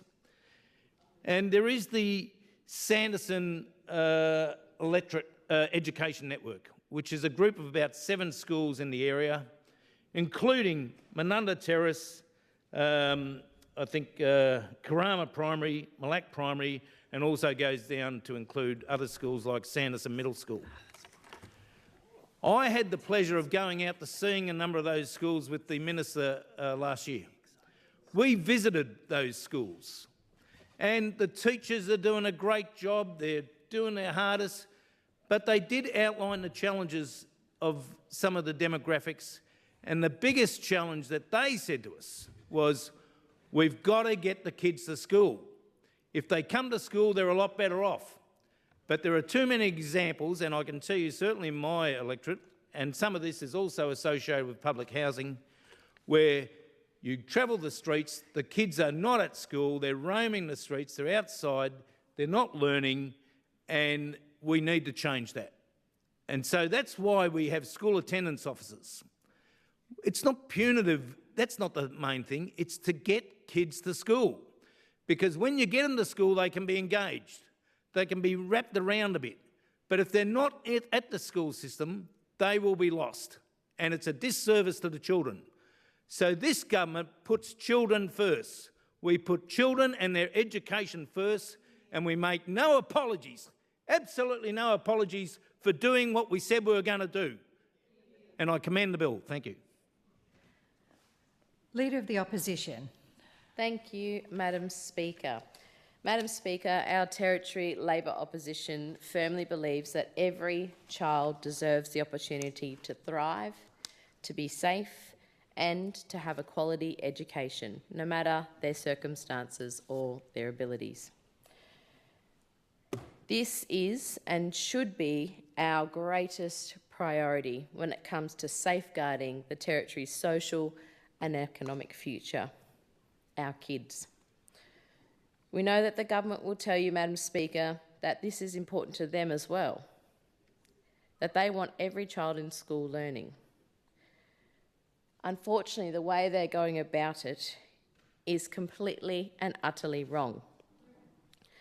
Madam Speaker, in 2022, the former Labor government undertook a comprehensive process of consultation with families, communities, educators, academics, researchers, to underpin a new approach for student engagement and educational outcomes across the Northern Territory. The government was sitting around with its head in its sand about education. it recognised that more was needed to be done, and that the things needed to be done differently to engage every child in their schooling every day is and should always be of utmost priority. Madam Speaker, that process resulted in a comprehensive strategy that was informed by 72 consultation sessions right across the Northern Territory and 51 written submissions. And unless there's been a secret consultation process about this, Madam Speaker, the CLP government has not undertaken to do any such work. It's quite lazy, to be honest, Madam Speaker. They haven't done any such work when it comes to getting the views of Territorians around education and formalising it in a process such as the one I've outlined. What's very clear, Madam Speaker, out of the process that was undertaken by the former Labor government was the importance of embedding cultural and two-way learning in the curriculum and increasing the number of Aboriginal educators and cultural advisors in the classroom. Madam Speaker, I was proud to be part of the former Labor government that reinstated the Remote Aboriginal Teacher Education Program, or RATE, a program that I know the member for Mulka advocated tirelessly in his role in this House. There are many former RATE educators who still work in education many years after their training from the 1990s here in the Northern Territory. And they were so proud, Madam Speaker, to see this very important and successful program reinstated here in the Territory. Still in its training wheels at the moment, in its infancy of return, Madam Speaker, but that program is essential to ensuring that we have Aboriginal educators in our remote communities and supporting education right across the Northern Territory for our remote students. Madam Speaker, through the process that was undertaken, a range of urgent actions were also identified across 4 key areas. 1, ensuring education is a real partnership. 2, getting the right people and doing the right things. 3, providing students with meaningful learning. And 4, looking after the well-being of our kids. Madam Speaker, truancy officers going around to find parents was not one of those actions in this extensive consultation that was undertaken by the Department of Education. And Madam Speaker, no one, no families, no communities, no educators and no education experts raised this action as a viable option for actually engaging children and young people in their schooling or their learning. Madam Speaker, I know the CLP like to rubbish experts and convince themselves that they actually, in fact, know better than the experts. But I challenge the CLP, Madam Speaker, to find any evidence whatsoever, anywhere in the world, in fact, that says that fining and punishing parents and carers makes a difference to the child's attendance and engagement at school. And I put that challenge out there, Madam Speaker. We actually don't have to look that far or that hard or far, Madam Speaker, to see that the former CLP colleague, the former Minister of Indigenous Australians or Indigenous Affairs, Nigel Scullion, had to concede himself in 2016 that, I quote, "All evidence continued to show that the measure was ineffective in getting kids to school," end quote. And Madam Speaker, there is not a lot of things that I have ever quoted or agreed with former Senator Nigel Scullion, but what I believe that Nigel Scullion said at the time was absolutely right. To try something new, yes, we commend any of that, but to repeat the mistakes of the past, Madam Speaker, and I believe it was Albert Einstein who said, is the definition of insanity. And that's what we're seeing again today. The CLP is rebranding, dusting off an old policy, one that didn't work, one that the Senator of the Northern Territory, that was a CLP member, said themselves didn't work. And yet here we are, back to the future in the Northern Territory Parliament. We see the CLP gasping for desperate actions to try and show that they're doing something and completely failing and missing the mark once again, Madam Speaker.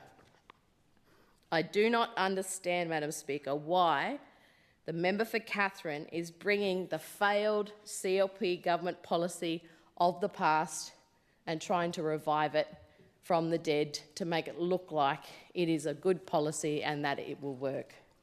Madam Speaker, if you respect education as a community member, you will know that improving student engagement in schooling requires partnership, not a punitive approach.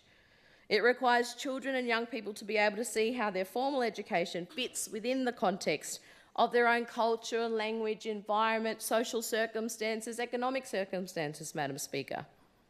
There needs to be a connection between a family and a carer, the young person or the young people, and the school community. Students need to see that their teachers and assistants are those who are from their community who will support them no matter what, Madam Speaker, not disempower them in the process of their learning journey. Madam Speaker, I believe also that there needs to be the welcoming environment that we want for all of our kids, one that is culturally supportive and able to operate within the context of a two-way learning system. Madam Speaker, as a former educator myself, I know that I can give many examples of how local, community, school-driven initiatives are the way to improve school attendance. But unfortunately, I think it'll fall on deaf ears, Madam Speaker. But I will commend the Education Minister, who learnt what bilingual education was, that she said she is a big supporter of this. And I'm certainly looking forward to, Madam Speaker, seeing bilingual education and the revitalisation programs across the Northern Territory grow and flourish under her carriage, Madam Speaker. Because two-way learning is essential when it comes to remote First Nations schooling to support our remote Aboriginal Territory students. And I'm glad to see that she is passionate about it. Madam Speaker, this legislation is not the right way to support our kids, especially our kids who are not turning up day in and day out. Punitive measures like the one that this legislation highlights, the truancy officers, the fines, the punishment on families, absolutely contradicts the two-way partnership approach, Madam Speaker. Rather than the CLP applying the we know what's best approach with their very low credibility in education, we want to see, and family supported, we want to see family-led solutions that empower engagement with the education system, not the disengagement and punitive measures the CLP has revitalised from the history of the CLP failed policies. When it comes to educational outcomes, Madam Speaker, we all want the best for our future, for our kids in education. Madam Speaker, it is really concerning to share some of the stories that we've already heard in the last 7 months with families who did not know that this policy was going to be a government policy, it was going to be a government reaction to a very complex issue in the Territory.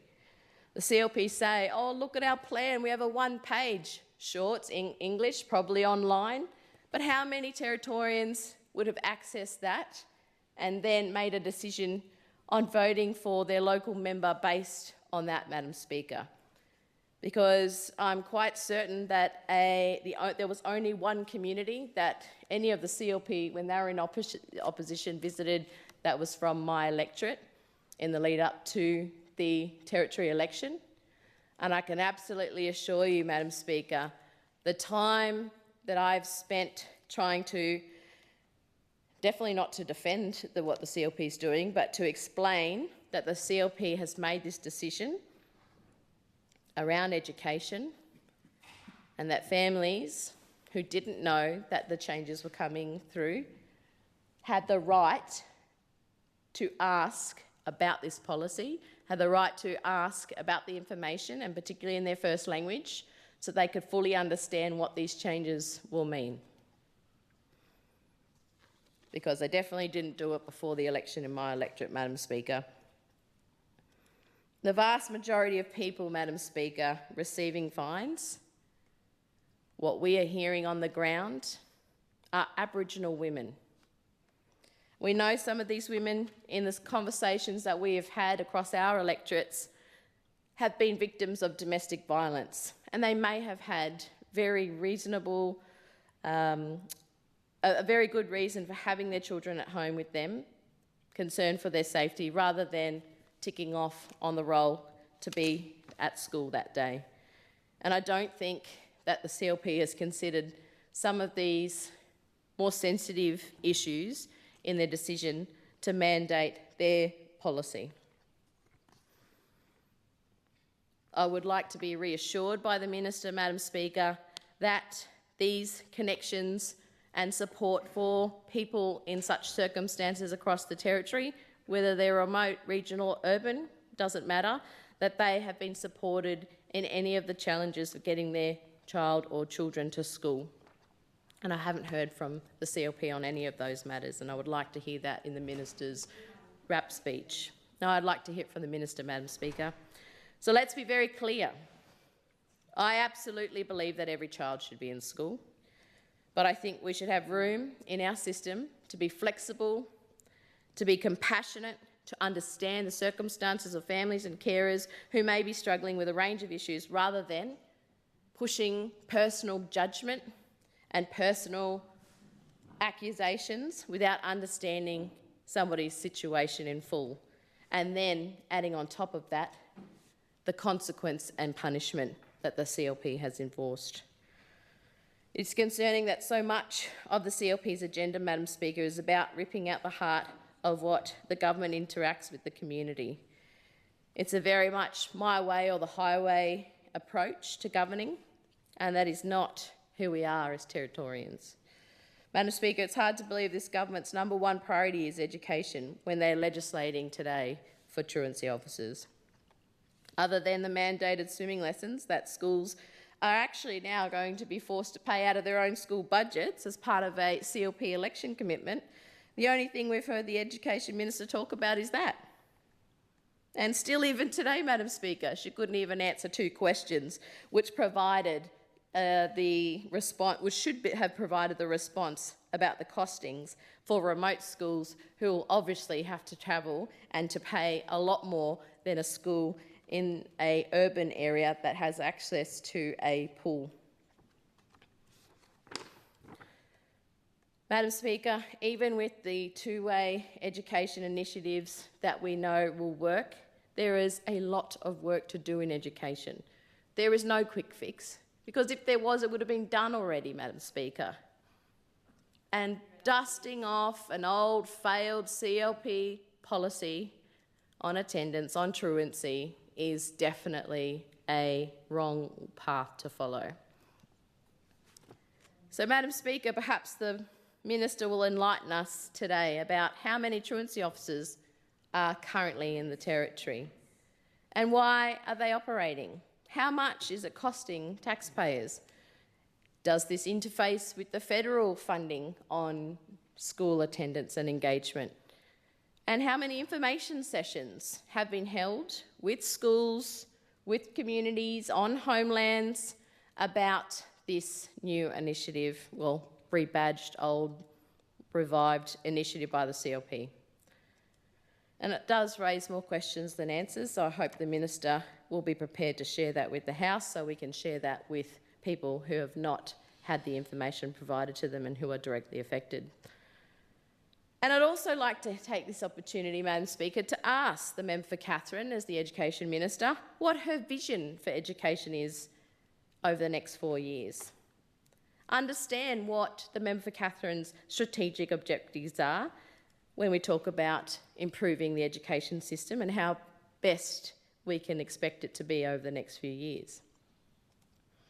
We know that the work of our former Labor government certainly gave a boost in the right direction in securing a $1 billion schools agreement with the federal Labor government to see all Northern Territory schools funded, all Northern Territory public schools funded fully, and the negotiation of the former Labor government around the enterprise bargaining agreement to ensure that Territory teachers are the best paid in the country.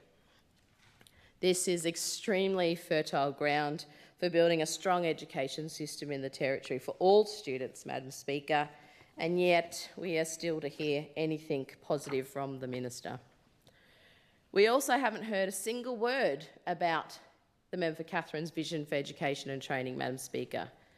Again, the work that was invested heavily in to lay the groundwork for the Minister to walk on around more training and employment pathways for young people across the Territory. So perhaps you can enlighten us all on that too, Madam Speaker. And we know this is critical to ensuring that the young people who go through their education learning journey, that their hope, that their prosperity, that their success in life is around the supported processes that they walk through their education and training journeys, and keeping our Territory young people from going down the wrong path. Madam Speaker, education and training are the most powerful tools that we can give our children and young people for the future. A quality education provides choice and opportunity, a pathway out of disadvantage and poverty.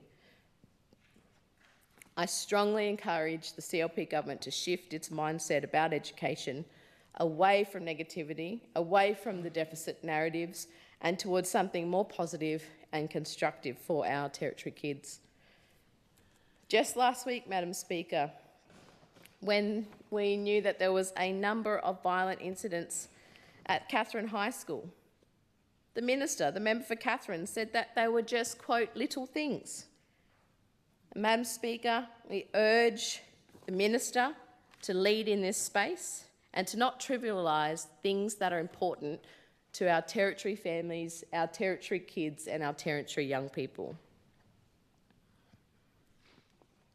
If there is a vision by the Minister, if she can share it with us, we would be happy to partner and support a positive vision around education and training. But again, Madam Speaker, so far we have heard nothing. The reality is, Madam Speaker, that media events in the front of shopping centres and walking around with your local member shirt in shopping centres and getting photo ops with the truancy officers will not actually improve the lives of young people and children in the Territory. Nor will legislation that is focused on grabbing headlines and meaningless when it comes to the real engagement of kids in schooling. There is no quick fix, Madam Speaker, as I've said, no matter how hard the CLP government tries to hang their hat on one single solution. There are complex challenges facing all children and young people across the Territory for different reasons, and this unfortunately impacts school attendance and engagement because of it. We need to ensure that the CLP government will work on real solutions, that they will commit to partnerships around education, to continue supporting two-way learning, bilingual education, and particularly the support around more Aboriginal educators and strong focus on student wellbeing. This will take time, Madam Speaker, and it should always be an ongoing focus, regardless of whichever government is in power. And I do encourage the CLP to think about the investment, the critical investment that I spoke about yesterday, where we know that housing makes a difference to supporting successful education pathways. Madam Speaker, our Labor opposition supports the government's extension of the unique student identifiers component of this legislation that is part of the bill, and I commend the Department of Education because I know they're a very organised department. I commend them on this work because, as I understand from my briefing last week, this component won't actually come into effect in the Northern Territory until 2027. So they're definitely a department, Madam Speaker, that does their homework, and they have incorporated that aspect of a future amendment to the Education Act in the education legislation that we see before us today. But we do feel, Madam Speaker, in the Labor opposition, that lumping in that quite benign and supported aspect of the Education Act with the Unique Student Identifier, the USI, that we feel this is inappropriate to lump it in with the truancy officers legislation, and we think it's disingenuous for the government to do both when they're very different aspects of the legislation. Given all this evidence, Madam Speaker,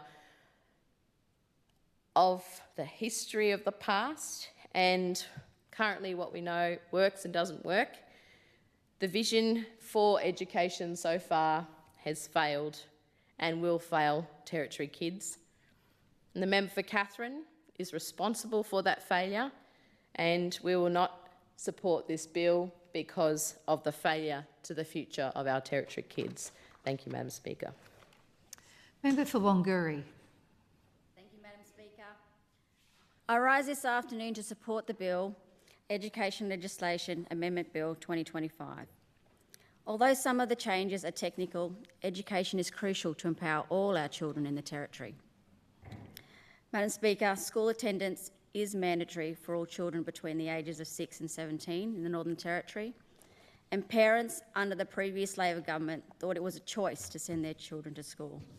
And we heard the Minister of some of the stats which saw attendance decline and therefore disempowering those students.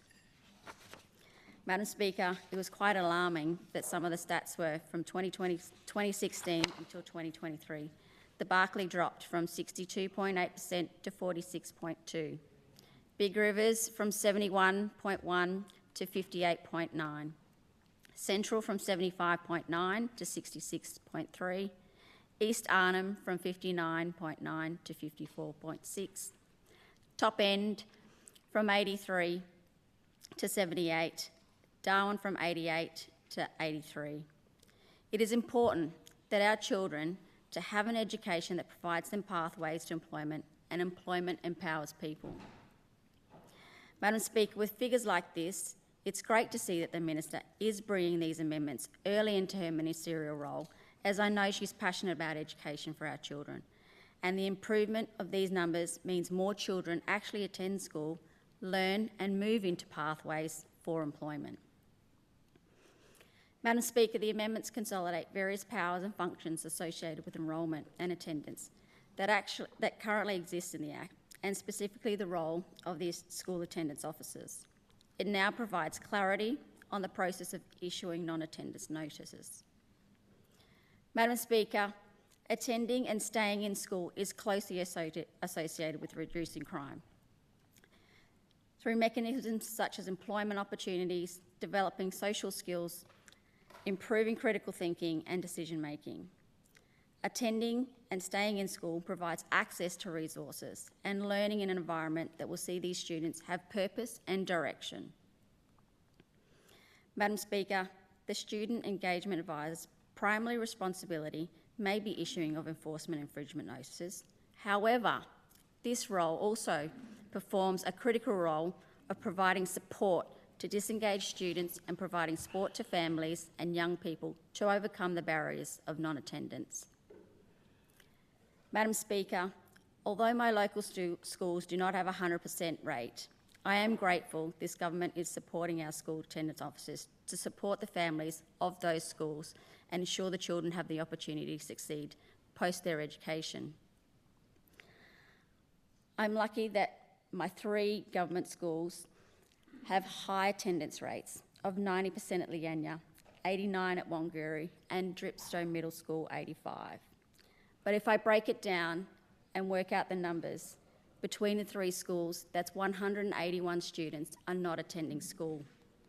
It's 181 students not empowered and will not have the opportunities that we all have today. To the member for Mulka, I wish to extend that I have actually been to your lands and I've attended the schools of Yirrakala, Nullumboy High, Nullumboy Primary and Jumapuma Baka. I've actually spoken to the students there And luckily enough, at Yirrkala School, they were running a session in regards to what they wanted to see the future of their actual area post the Rio closure. Madam Speaker, I wish to share some of those things that they did actually do a brainstorming activity and had some really good conversations around some of the jobs that they wanted to do.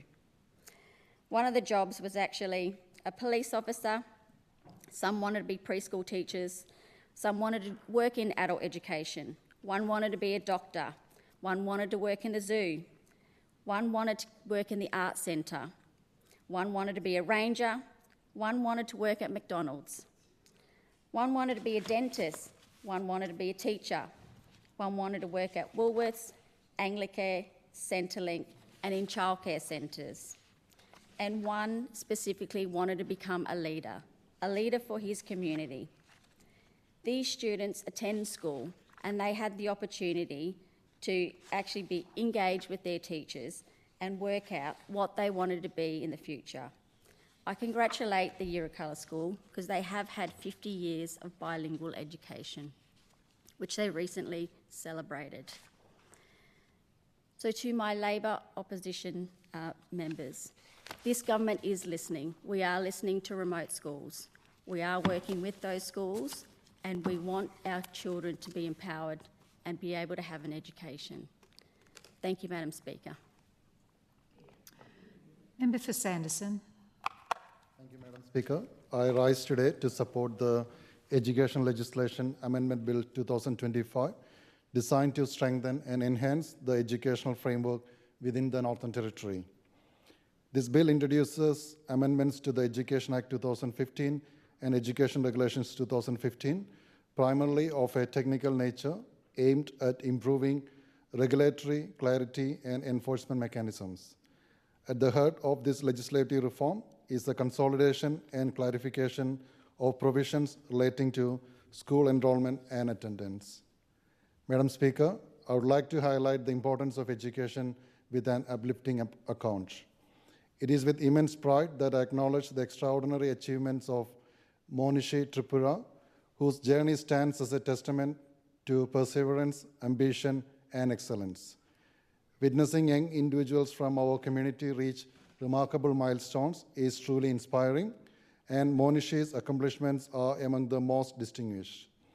Arriving in Australia in 2017 with limited English proficiency, Monishi overcame significant challenges to become the Northern Territory's first ever recipient of the prestigious Hanson Scholarship at the University of Melbourne. Through unwavering dedication and resilience and support from the teaching fraternity, he transformed adversity into opportunity, excelling academically and beyond. Hailing from Wulagi, Monishi demonstrated exceptional aptitude in extracurricular endeavours. He proudly represented the Northern Territory at the International Science and Engineering Fair in Los Angeles and was awarded the NT Young Historian Award. Now pursuing a Bachelor of Commerce in Actuarial Studies, he continues to distinguish himself in the fields of finance, economics, and mathematics. As a member for Sanderson, I take immense pride in Monishi's achievements, which serve as a powerful reminder that dedication, perseverance, and passion unlock extraordinary opportunities. His success is a source of inspiration for the Wulagi, Sanderson, and Northern Territory communities. Congratulations, Monishi.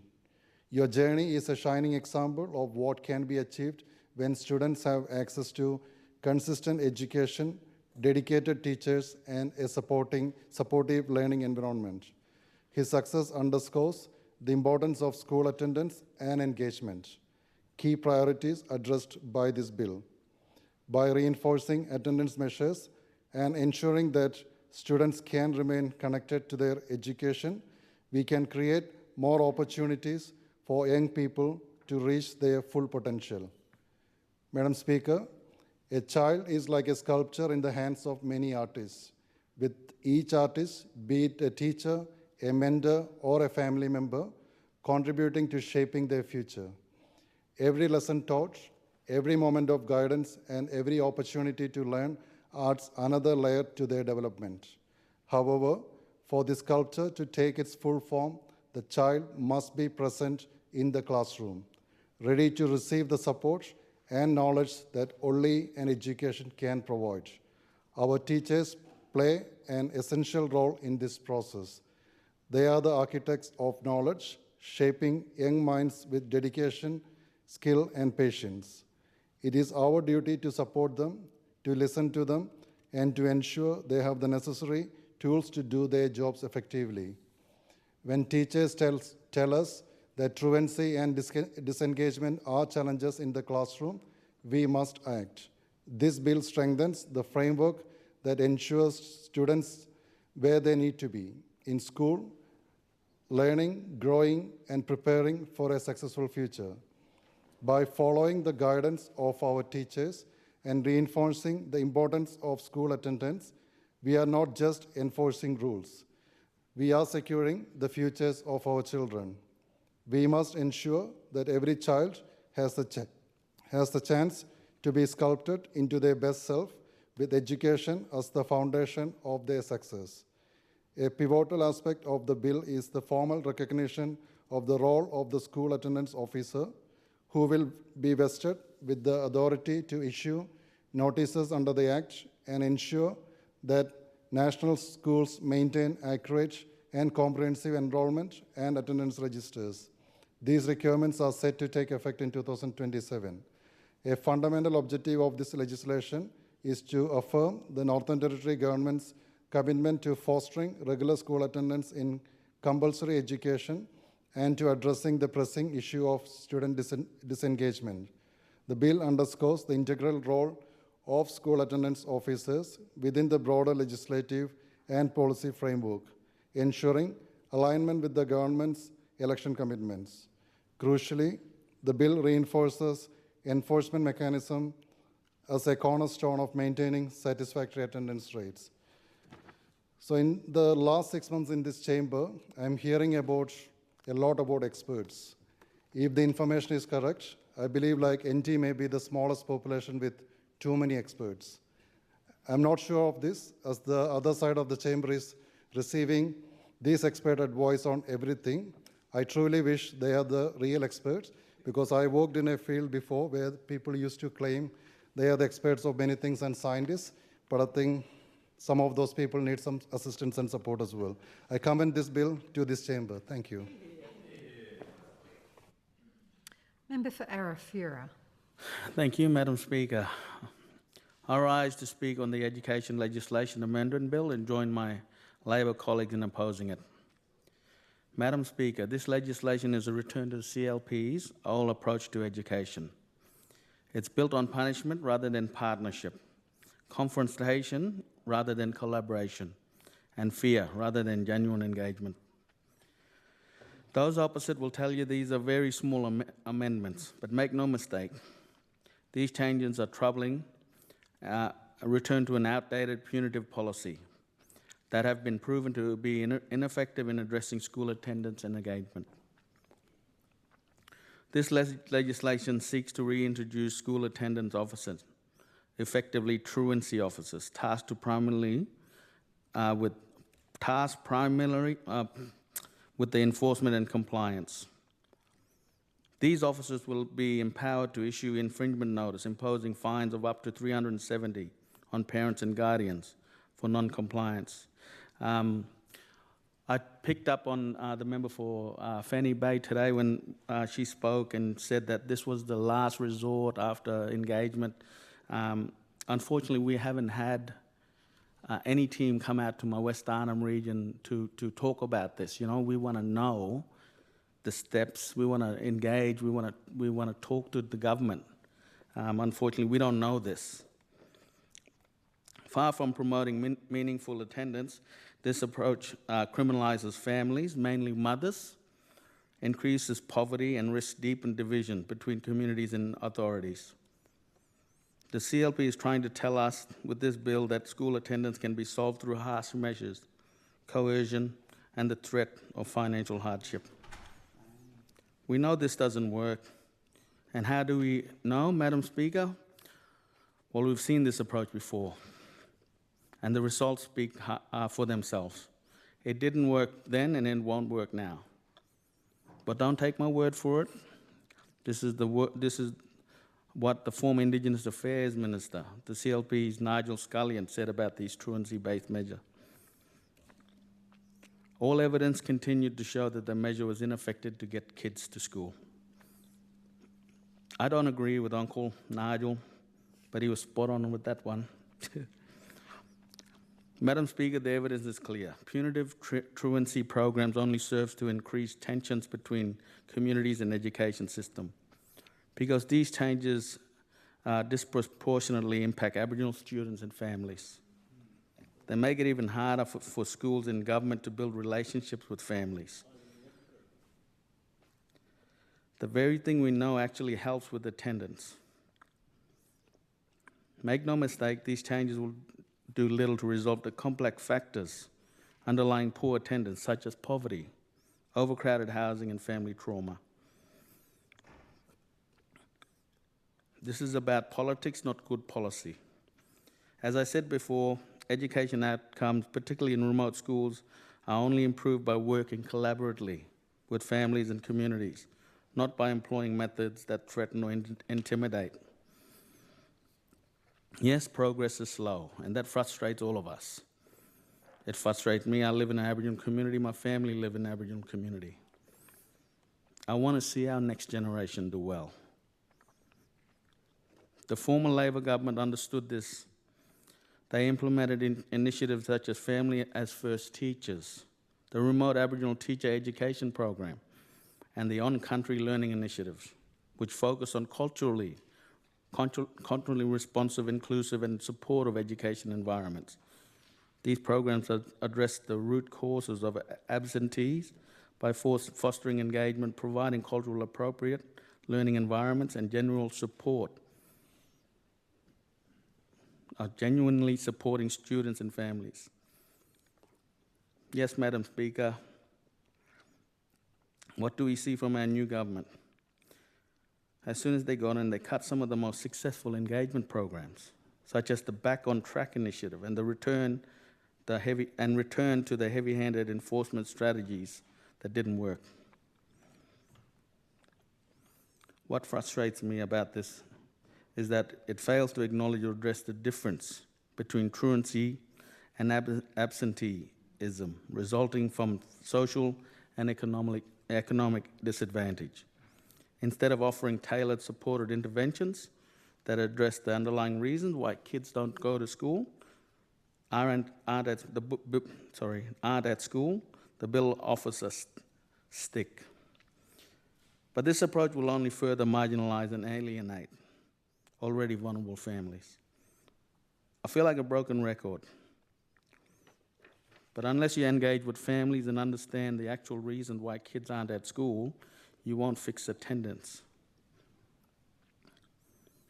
And this is not just Labor and Uncle Nigel saying this. The Australian Education Union President, Michelle Ayres, called these measures fear-based and school-adjacent policies that distract from one core mission of education.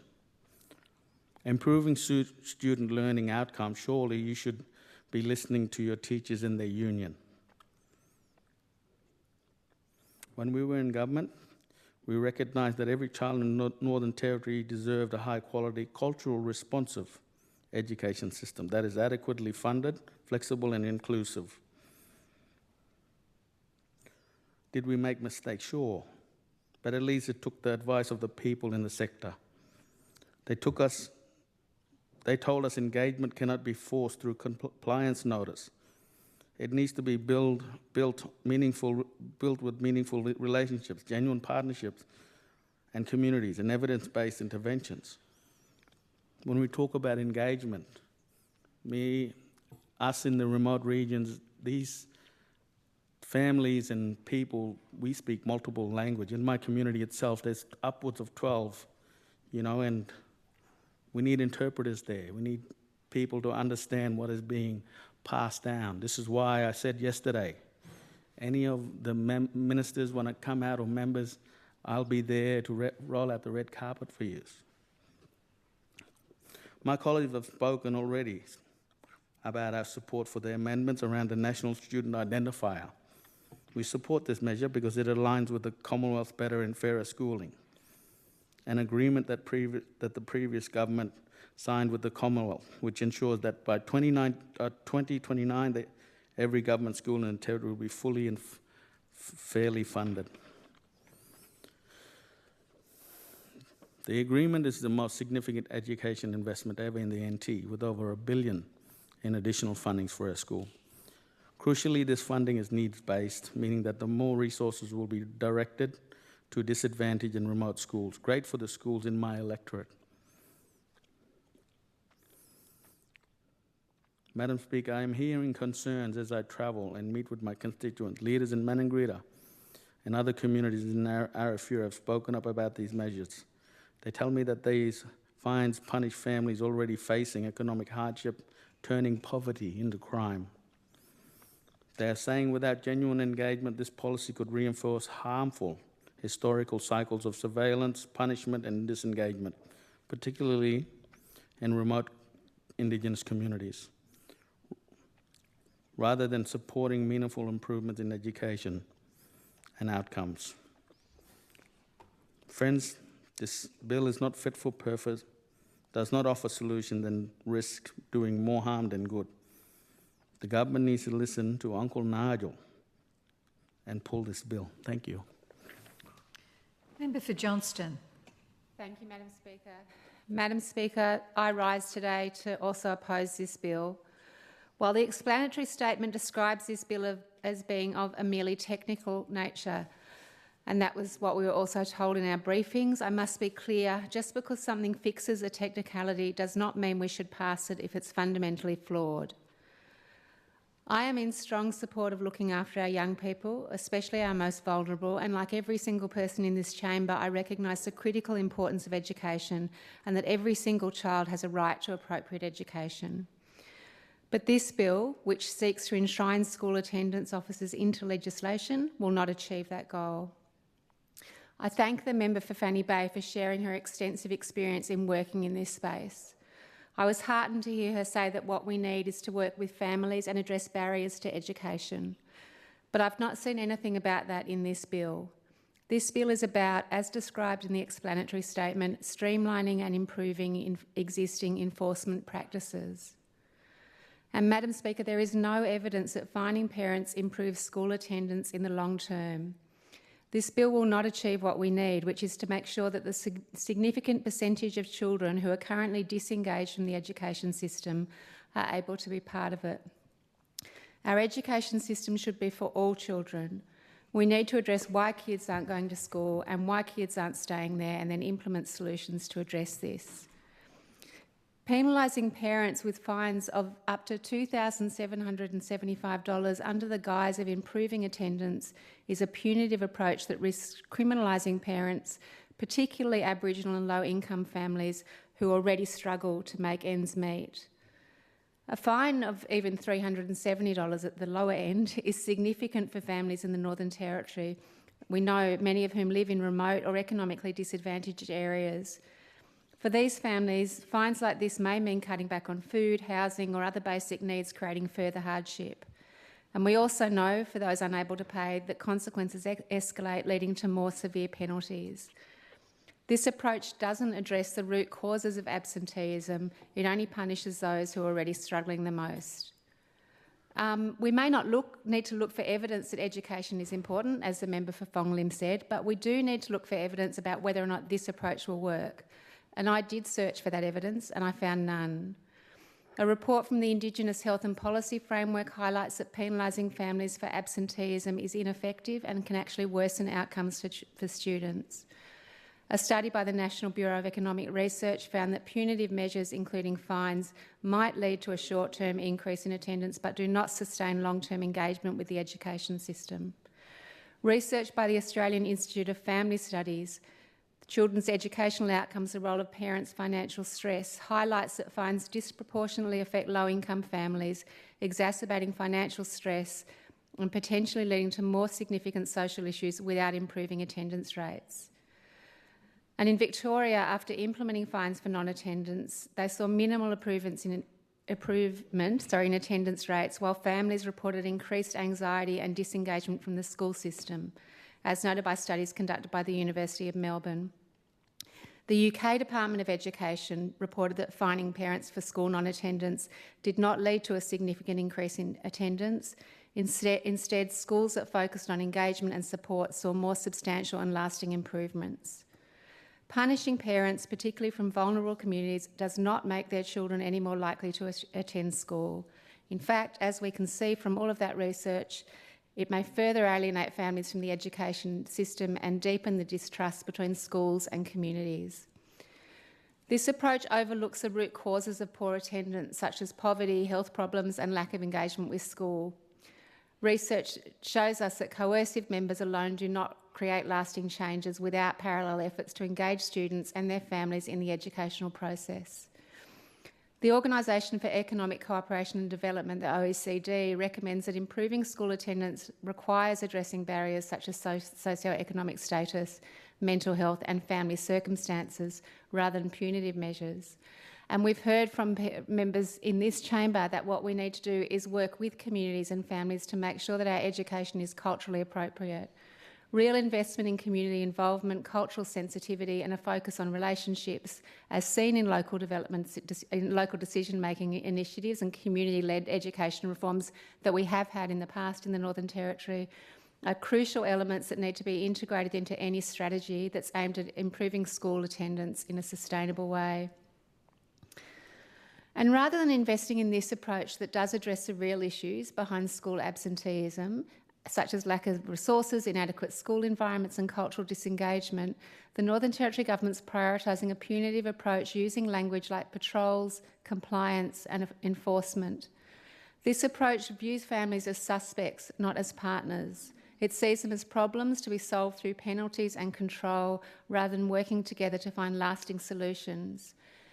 In fact, this approach echoes a broader punitive mindset which ignores the fundamental role of trust and collaboration between schools and the communities they serve. We've heard about Katherine High today, and I've got many friends in Katherine who've talked about what's happening at Katherine High and say it's an amazing school and it's certainly doing their best, but it clearly does not have the resources to meet the needs of the young people attending, and as a result, both students and teachers are feeling unsafe there. If the CLP government were genuinely concerned about improving school attendance, they would be focusing on building relationships, not on imposing fines. They will be allocating resources to underfunded schools in remote and disadvantaged areas. They will be ensuring that children have the support they need to succeed.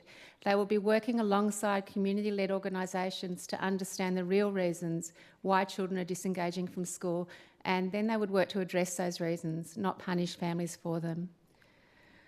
The government should be investing in wraparound services that we need so desperately in our community, mental health support and transportation assistance, family engagement programs that can help parents engage with their children's education in a positive and meaningful way.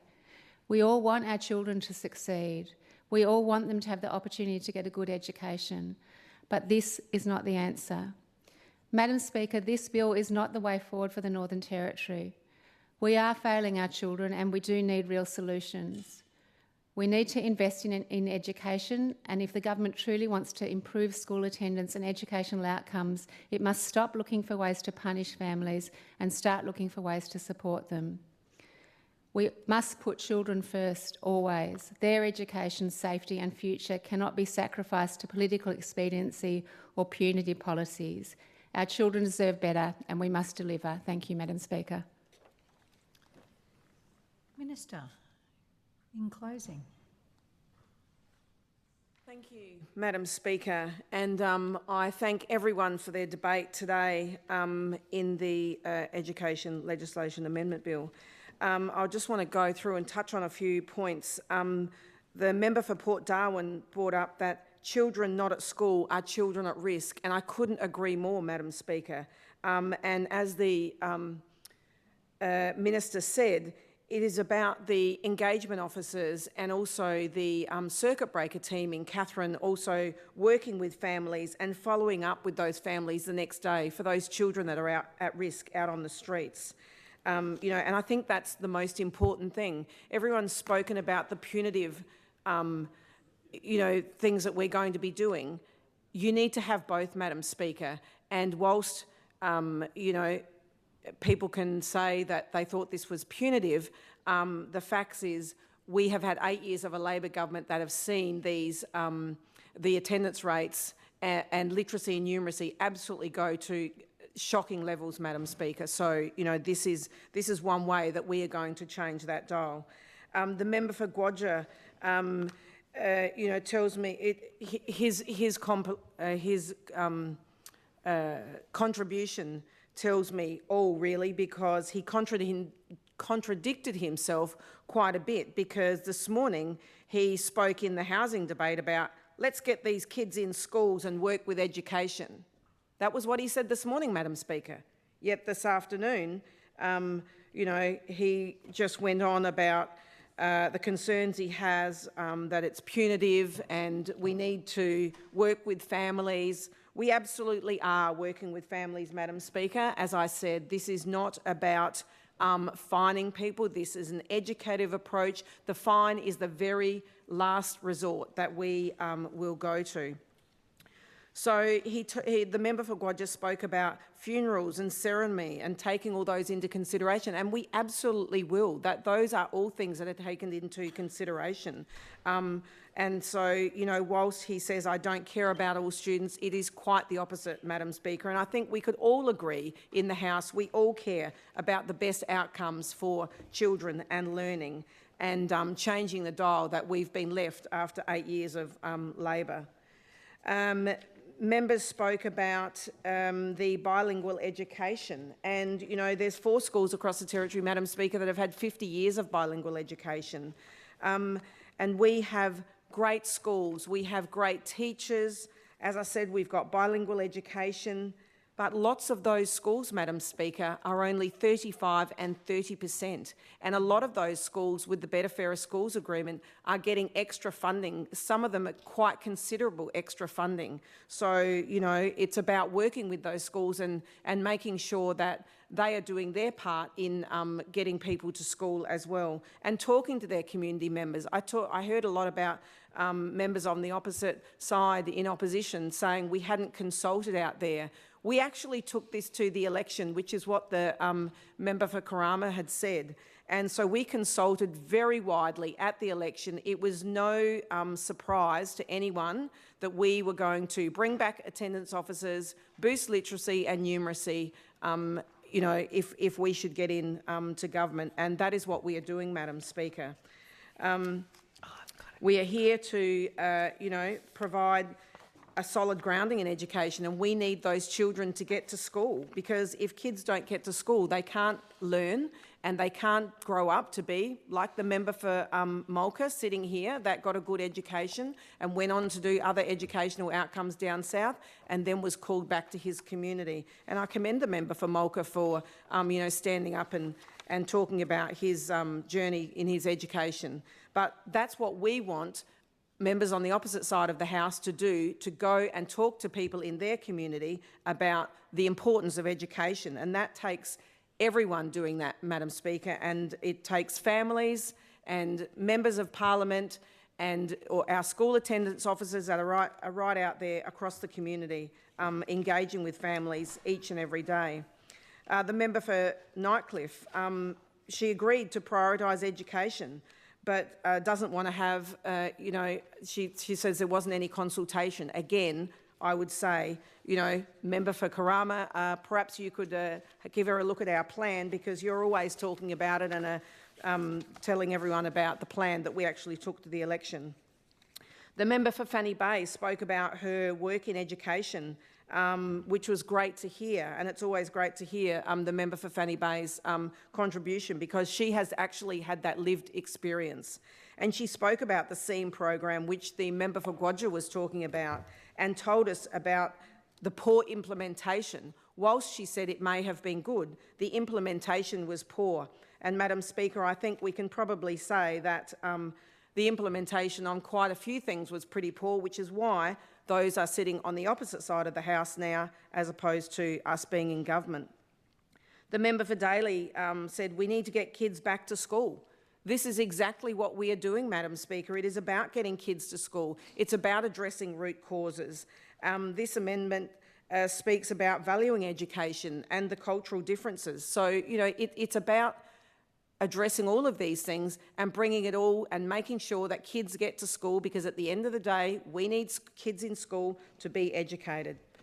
The member for Fong Lim spoke about the 5 different public schools that he went to, you know, and the education outcomes that he experienced.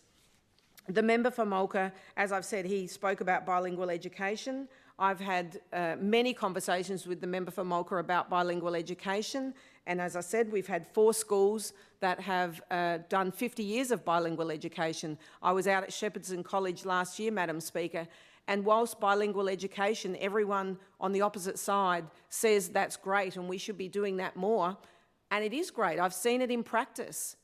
Yet, Madam Speaker, 30% of children were at the Shepparton College that day. They had it on their front desk, 30% of children. So, you know, whilst it is great, you know, maybe the member for Mulca needs to go out and talk to the families in his community and let them know the importance of getting their children to school. Because if they don't get their kids to school and boost the attendance, they're not going to be able to be educated. He talked about great leadership. You know, and that's what we have. We've got great principals, we've got great teachers. As I said, we've got great schools, we've got bilingual education. Yet still, Madam Speaker, we cannot seem to get these children to school. He wanted to clean out the department. So, you know, I thank the department for all the work they do in education.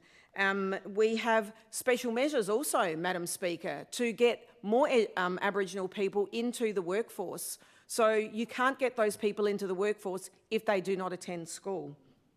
I understand the member for Mulca's frustration, but, you know, and he says he's sat here for 8 years and hasn't seen people working with him. I would beg to differ, Madam Speaker, because I think, you know, when we've spoken about bilingual education and when the member for Mulca has asked things, we've been very open and happy to give him all of the information that he's actually required.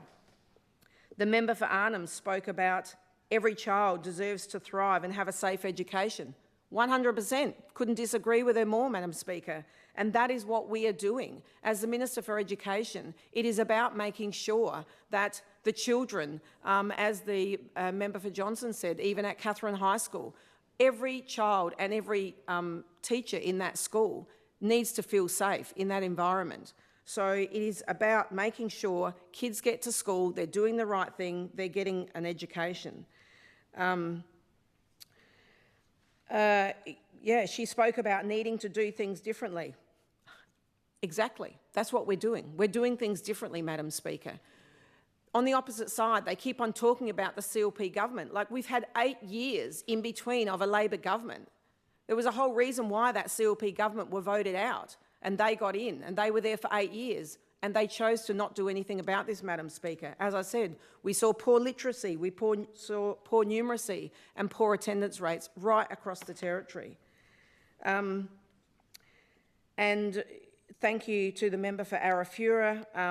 He didn't attend the briefing and clearly didn't get briefed by his colleagues, so what can I say about that contribution? So I'd like to thank everyone for their contribution today. We have actually, in Term 4 last year, Madam Speaker, there was 476 compliance notices actually given out. So, Madam Speaker, Territorians elected this government with a clear mandate to tackle youth crime head-on. This means addressing the root causes, starting with getting kids back to school and onto a better path, and we are committed to doing just that.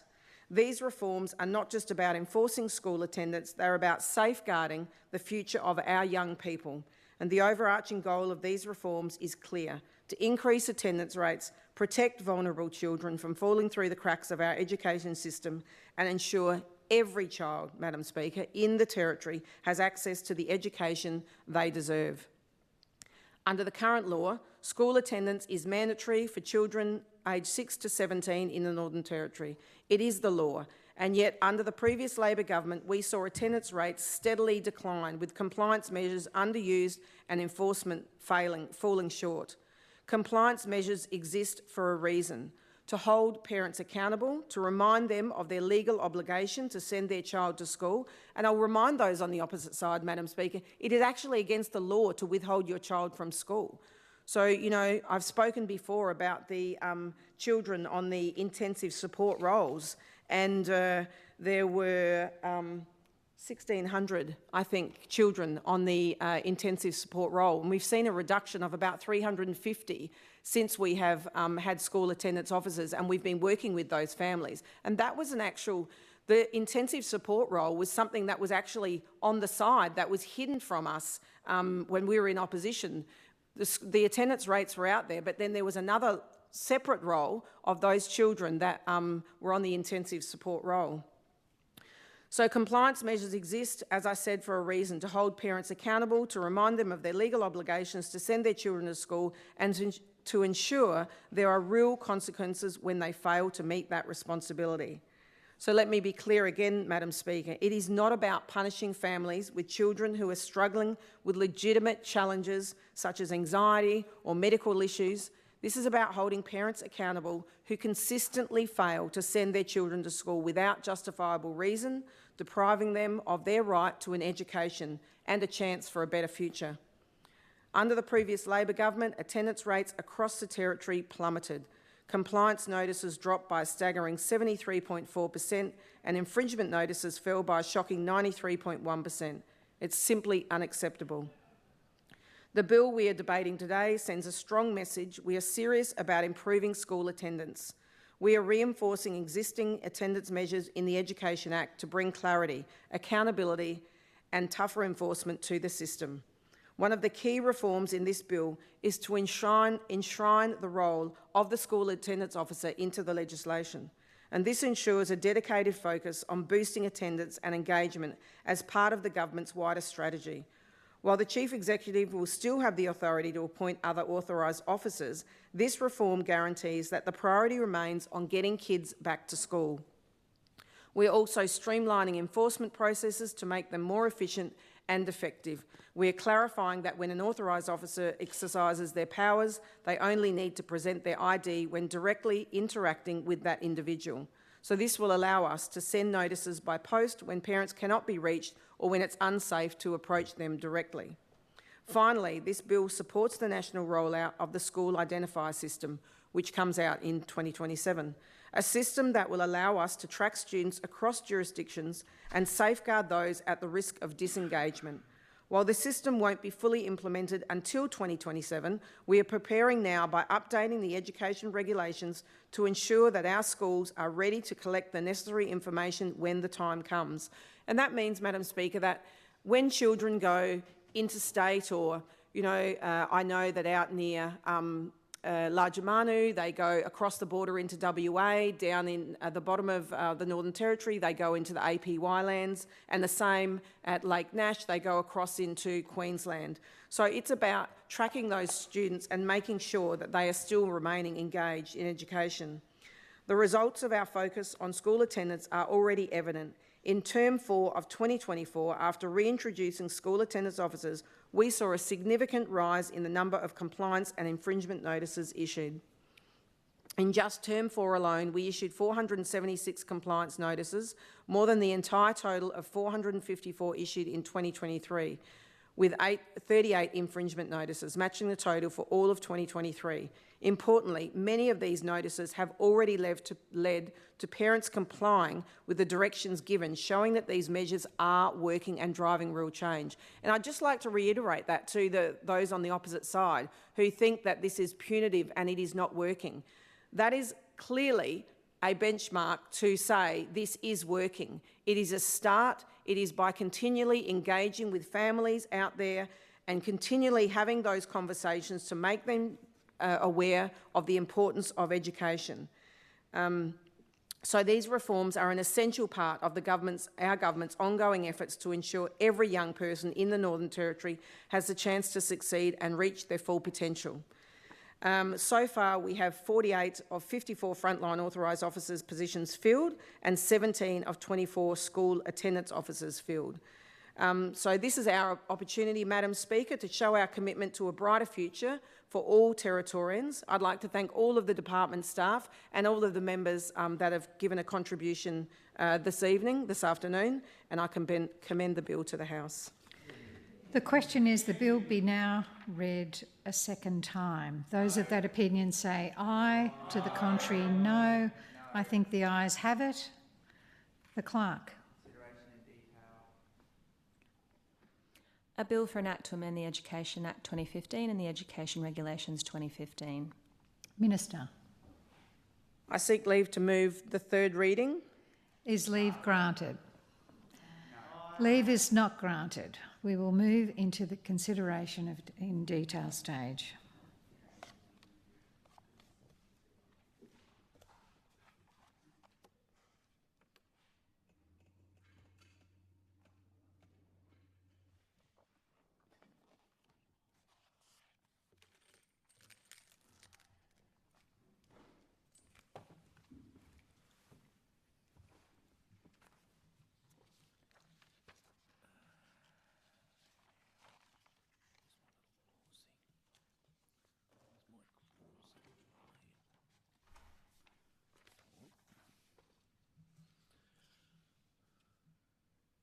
Order.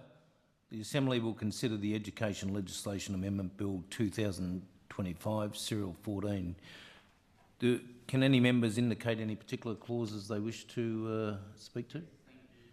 Member for Guyula? Clause 2, Clause 5, Clause 8, Clause 9, Clause 10, Clause 11. So just Clause 2, Clause 5, Clause 8, Clause 9, Clause 10 and 11. Okay. Any other clauses people wish to raise? Okay. Thank you very much. The question is that Clause 1 stand as printed. Those of that opinion say aye, to the contrary no. I think the ayes have it. The question is that Clause 2 stands as printed. Those of that opinion say aye, to the contrary no. No. Member for Guyula. Thank you. Minister, I seek confirmation on when you intend the legislation to commence. It will commence on a date to be advised by the Administrator. Thank you. And Minister, can you confirm that prior to the commencement of this piece of legislation that infringements have already been issued?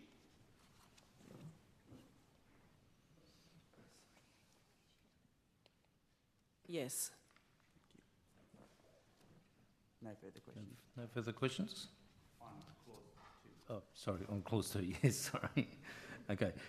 So the question is that Clause 2 stand as printed. Those of that opinion say aye, to the contrary no. I think the ayes have it. Is it the wish of the Assembly that Clauses 3 to 4 be considered together? There being no objection, it is so ordered. The question is that Clauses 3 to 4 stand as printed. Those of that opinion say aye, to the contrary no. I think the ayes have it. The question is that Clause 5 stand as printed. Those of that opinion say aye, to the contrary no. No. Member for Guyula. It might be in the provision. Thank you, Mr Deputy Speaker. Minister, in relation to Clause 5, can you please articulate the functions that have changed in relation to this particular role?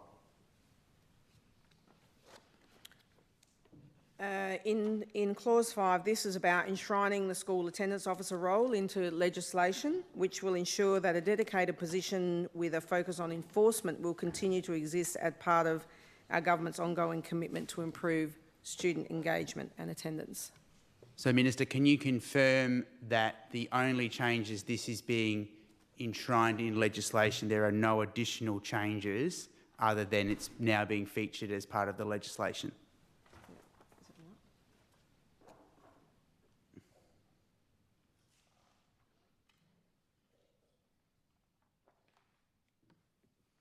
Yeah, so there are, sorry. Yeah, it's all existing. So there's, just to confirm, there's been no change to the functions and roles other than simply enshrining it into the legislation? Correct. Correct. Thank you. And Minister, are you able to confirm which stakeholders, whether it was educators, unions, legal experts, that were consulted in relation to this change? Yes, we've consulted with schools, communities. We have consulted at the election when we went out. So we've consulted quite considerably. Great. And as part of those consultations, was there any concern around enshrining this aspect into legislation? No. None? Great. Thank you. Minister, what are the arrangements that were made or are being planned by the Department of Education and the Department of Children and Families to ensure a smooth implementation of the amendments in this legislation, particularly for those families and remote schools? They're already with the powers under the Act. They're already occurring. So to confirm, there's no need for a transition because it's already happening? Correct. Thank you. Minister, if the Chief Executive Officer currently has the ability and retains the ability to appoint persons under authorised persons under section 172 subsection 2 of the Act, and student attendance officers are currently in operation, why do they need to be enshrined in the legislation? So this just allows the school attendance officer to not have to get the permission from the CEO of the education, and it's about they can go out and do their job on a daily basis. So thank you, Minister. To confirm, this is a process by which currently the Chief Executive Officer has the power but has to issue or sign off individually on a case-by-case basis. It has been the case, but that's why we're enshrining the school attendance officer into the legislation. So from this amendment, the Chief Executive Officer will no longer be required to do that on an individual basis? Not on an individual basis, no.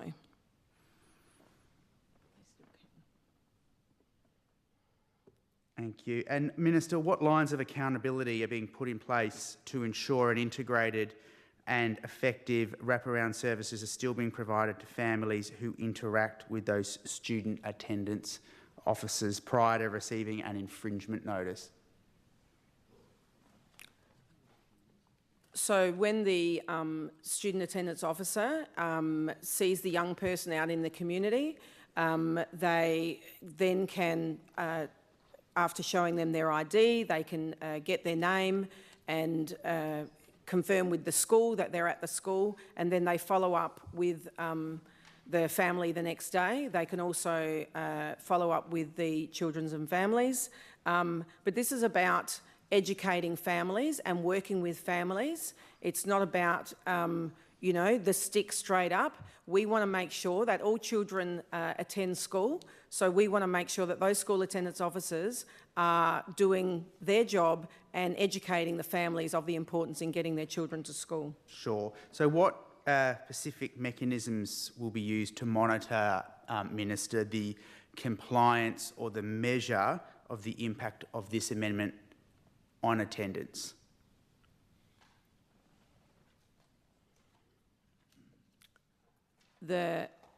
As in whether they're getting a compliance notice or? So I guess what I'm asking is this particular process is being enshrined in legislation. Apart from the only measure being school attendance, what is the additional measures to evaluate whether this has been successful or not? Yeah, so the enrolment and attendance data is collected and monitored. Also, the school attendance officers are required to maintain a high level of data, obviously to keep that record keeping so that we know, how it's going, and that's a measure that we use to develop and analyse the information to see how well the students are getting back to school, and the requirement to review is not embedded actually in this legislation. Okay. Minister, will be done. thank you. In relation to the school attendance officers, can you step the chamber through on the eligibility requirements and if there are any mandatory tertiary or education requirements for those school attendance officers?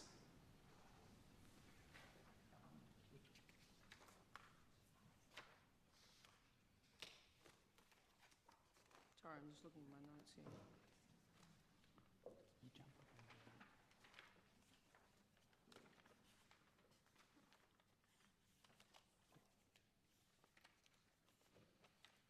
So we're in clause.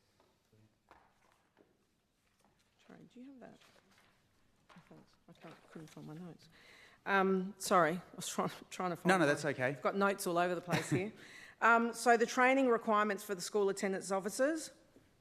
Obviously, there's training delivered by the department, student record management, education database and data reporting, safe and supportive de-escalation training, trauma responsive practice in education, first aid training, four-wheel drive training, Department of Education training orientation, appropriate workplace behaviours, especially when out, dealing with people, mandatory reporting of domestic violence, reporting of child abuse, foundational cross-cultural training, code of conduct. There is, there's quite a lot of, just on the job, that is the orientation of the employment of the school attendance officer. Thank you. So there's no tertiary requirement for the functions of this role, though, are there? No. And I would not want to make the assumption, but it would be a mandatory requirement that school attendance officers have to comply with police check and a working with children check. Yes, sorry, I was just going to say. No, that's okay. It's been a big week. Thank you very much for that. Obviously, Minister, in the speeches today, we've heard the number of school attendance officers. So can you outline how this can occur on a day-to-day basis in 153 schools across the territory, given we've only got a limited number of those staff? Is that going to be done on a case-by-case, or given where there is currently lower rates of attendance, they will be prioritised? So those school attendance officers, there's some in Darwin, Palmerston, Big Rivers area. They are in Katherine. We've had two that are starting shortly in the Barkly. As a member for Barkly, I thought you'd be very excited about that. We also have them in central down in Alice Springs. And so they go out, they have a roster system of where they go out. I know that down in Alice Springs, they go out to Yuendamu and to different communities, and that is determined in the, operational of their day-to-day. Thank you, Minister. Will the performance of the school attendance officers be evaluated? So I guess, will remote communities be consulted if there is an evaluation, and what mechanisms are in place for regular review, feedback or constructive action if necessary? So is there an evaluation planned? I'm sure the Minister can answer for herself. She doesn't need a man to do it for her. Sorry. Clause. We haven't given you a bit of latitude to ask these questions, but I just want to be careful that we are sticking to the clause and how the clause works, not all this stuff on top of it. Yeah. Look, I take the point, but if the Minister's happy, I'm happy. I'd just like to say I have spoken about that we, it's not really about to be reviewed, but it's it's something that is but it will. Thank you, Minister, and I thank you for responding and acknowledging that you certainly can answer the question. You don't need the member for Nelson to do that for you. I just want to know, is there a provision for an evaluation?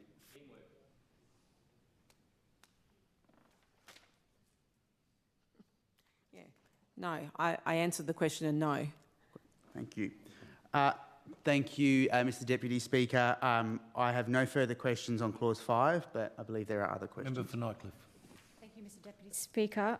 Just a question about school attendance officer has the following functions: to monitor and enforce compliance. What does enforce compliance mean? So the school attendance officer, as I've said, it's about engaging with families and speaking to families about the importance of getting their child to school. There is a whole process that they go through. So then they, after talking to the families, they can issue a compliance notice. If they continually flaunt the system and don't get their child to school, they can get a fine. That is the very last resort. So what was your, sorry? Well, yeah, just around the scope of enforcement, like could they pick them up in their car and drive them to school? Like I was just sort of the word enforcement, just wondering what that.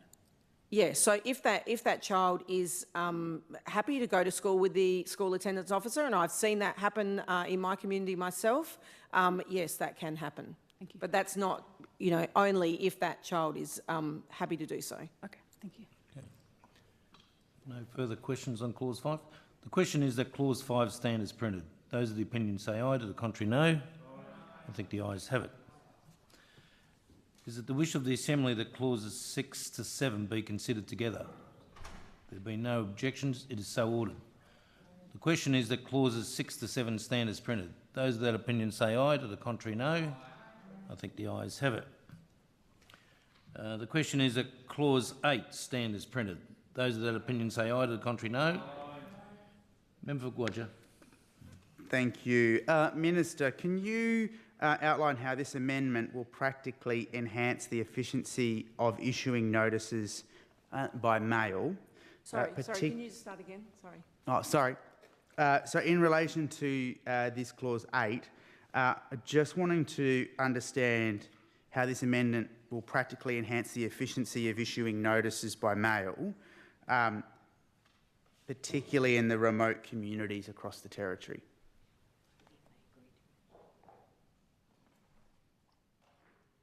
How will they receive their fine? Sorry, is that the question? Yeah, so it talks obviously about the issuing or the effectiveness of enhancing the issuing of those fines. So just, I guess the challenge or the concern from a lot of bush members is we don't have communities with fixed addresses. So when you are issuing that, they'll often go to like a council or a school, but unless someone's physically telling them there, people won't know that they have a fine. So this is about, for example, a school attendance officer may give that fine in the mail. So we all get mail. I know that even in remote communities they get mail, so it is up to them if they pick up their mail or not. I accept, yes, people do get mail, but there's not a fixed... Remote communities don't have letterboxes or a mail service. And in some cases, the mail gets dropped off in a pigeonhole, which is not secured. So are there other additional mechanisms in place to ensure that people are aware or being informed about that process?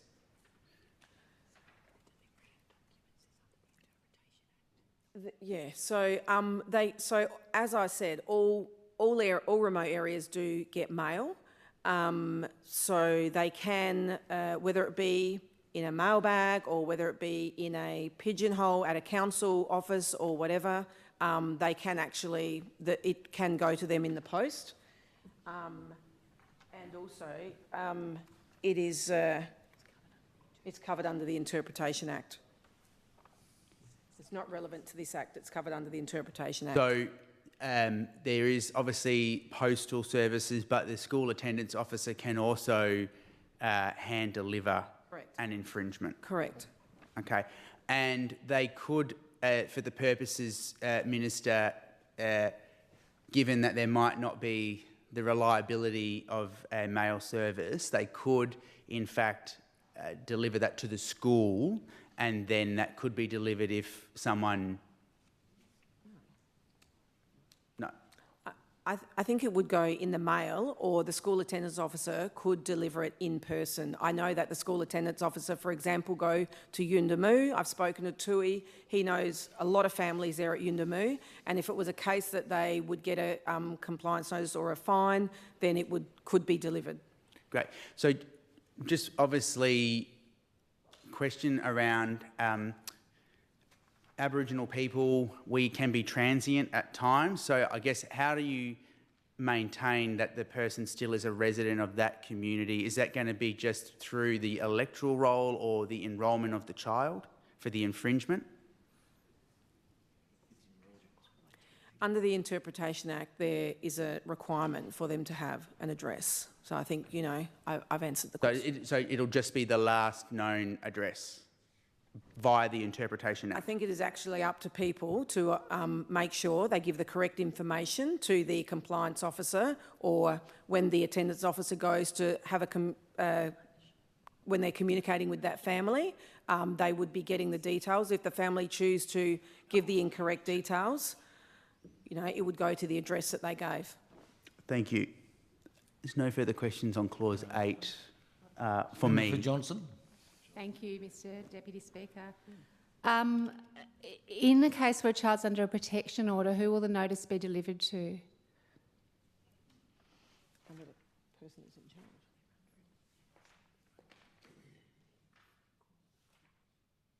So they're under an order of the court, so it would be whoever is their responsible adult from the court. So if it was the CEO of Children and Families, it would be delivered to them? No, we work with children and families, so if the child was under Children and Families, one would hope they wouldn't be getting a fine, but if they do, we work with them anyway.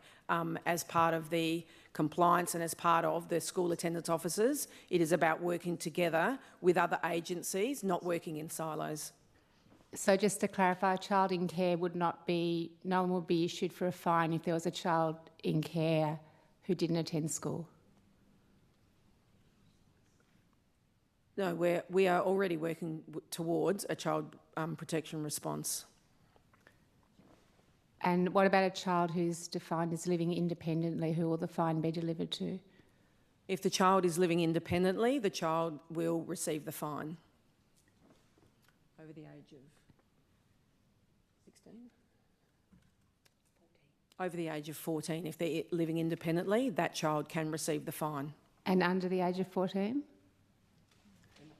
It goes to the responsible adult.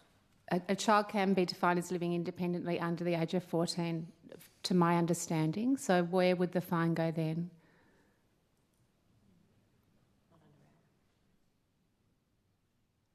I don't think so, no. A child is not living independently under the age of 14, not under our Act. Not under the Education Act? No. Member for Nightcliff. Thank you. Just a question on the fines. How do you ensure that when it is sent that it's received? I'm just thinking in terms of when someone hasn't paid the fine or there's not been a response before it goes to, because my understanding is the fines then do go to fines recovery. So what sort of mechanisms in place to make sure that they've actually received that fine? We've already answered that question with the member for Guyula. No, I don't think you did. Mr Deputy Speaker, Minister, following on from the question from the member for Johnson, if there is a child who has a joint custody arrangement with the mother and the father and there is an issuing of a fine, who receives the fine? Yeah, it would go to the responsible parent with daily care and control, whether that be the mother or the father. So we've seen through family court that there can be joint custody arrangements where there is shared custody. So would both parents receive an infringement? Yeah, it goes to the parent with daily care and control, to whichever one that is nominated. So again, are you suggesting that there can only be one nominated primary caregiver? Mr Deputy Speaker, I think I've answered the question. Well, I don't think you have. Mr Deputy Speaker, I'll rephrase. If infringement needs to be sent in relation to a child and there is a custody arrangement, the Deputy Chief Minister is defending her. She hasn't even had the opportunity. 158 repetition. This is simply the same question asked a different way and it's repetitive. Well, we want to know who, like, you've not provided any legal You're irrelevant, provision. mate. Look, I think there's a bit of both here, but I do remind people this clause is about the production of identity card, clause 8. So I think we're starting to stray into some other clauses and so on. It's Member for Guyula, it's also an operational issue. I understand it's an operational issue, so I'm just trying to understand, as the member for Mulka has highlighted as well, sometimes the primary caregiver might not be in the community. The child could be in a kinship relationship where it's being looked after by another member. Would they be responsible, or is it still the primary caregiver who is not even in that community for a variety of reasons? Mr Deputy Speaker, yep. I have answered the question, and it's operational, and it's a matter for the department to manage based on the circumstances. And some circumstances change, and so it just depends. The department would do that. Look, I take the point. I think the Minister's answered this a number of times. She's stressed that this is an operational matter. Yeah, so we'll go to clause 9. Okay. So, sorry, we'll do this correctly, please. The question is that clause 8 stand as printed. Those of the opinion say aye. To the contrary, no. I think the ayes have it. The question is that clause 9 stand as printed. Those of that opinion say aye. To the contrary, no. I think the ayes have it. No. Any member for Guyula? Thank you, Mr Deputy Speaker. Minister, what are the reporting requirements for the issuing of the infringement of the information notices?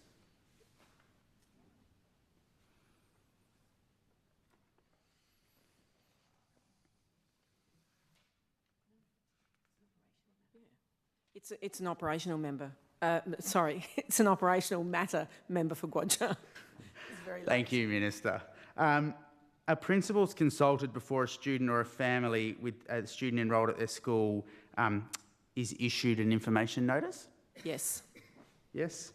And how many information notices have been issued since the school attendance officers' roles have commenced?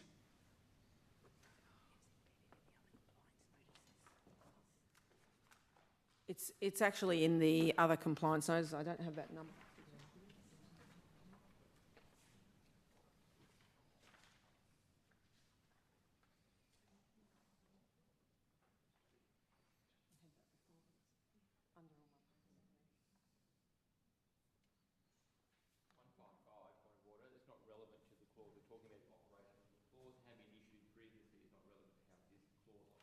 She's just agreed to get the information. I'll let the It is actually embedded in the compliance, so it's embedded in the compliance. Yeah. Thank you for answering your question and not letting the Deputy Chief Minister bully you into not doing that.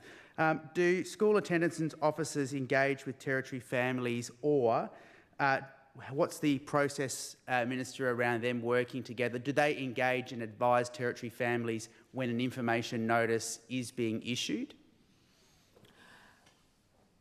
The question was about engaging with territory families and the school attendance officer. So when the school attendance officer talks to the young person, and then they get the information and they go and talk to the family, and each family situation is unique, so it depends on the family circumstances. But if there are some things that need to be spoken about with children and families, then absolutely the school attendance officer will be speaking to the territory families children and families, sorry, and there will be, it will be spoken about and discussed on the situation, but each situation is unique. So there's an information sharing arrangement in place? Yes, and I answered that earlier as well. Thank you. Clause 10, thank you. Hang on. So the question is that clause 9 stand as printed. Those of the opinion say aye. To the contrary, no. I think the ayes have it. The question is that clause 10 stand as printed. Those of that opinion say aye. To the contrary, no. Thank you. Member for Guyula. Mr Deputy Speaker, just in relation to this clause, in what circumstance, Minister, in what circumstance are compliance notices issued, and what is the training around those?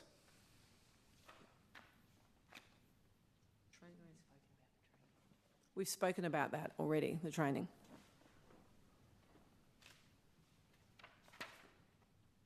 Do you have any other questions on 171?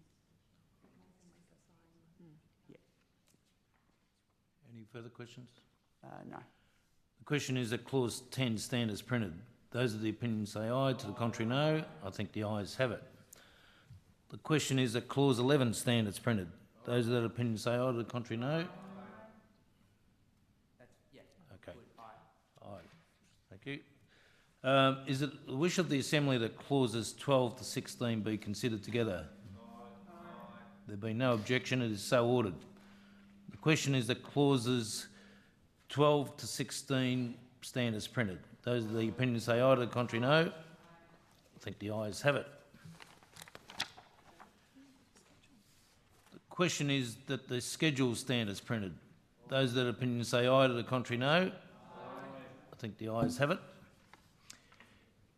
Is it the wish of the Assembly that the remainder of the bill be taken together? There being no objection, it is so ordered. The question is that the remainder of the bill stand as printed. Those of that opinion say aye, to the contrary no. I think the ayes have it. The question is that the bill be agreed to. Those of that opinion say aye, to the contrary no. I think the ayes have it. Minister.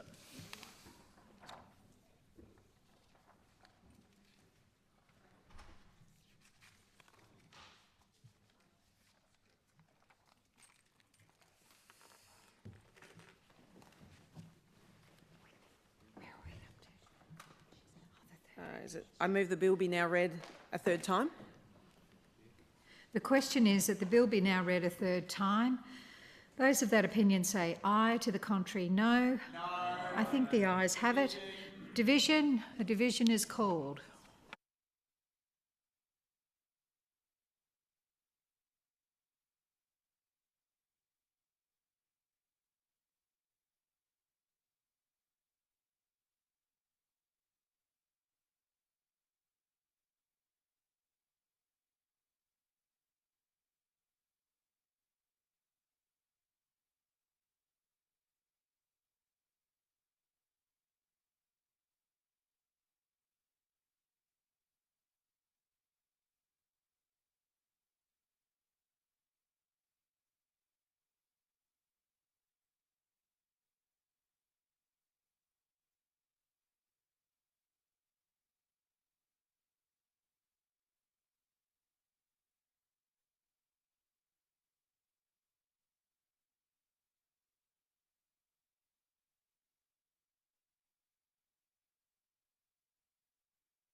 and 7 noes.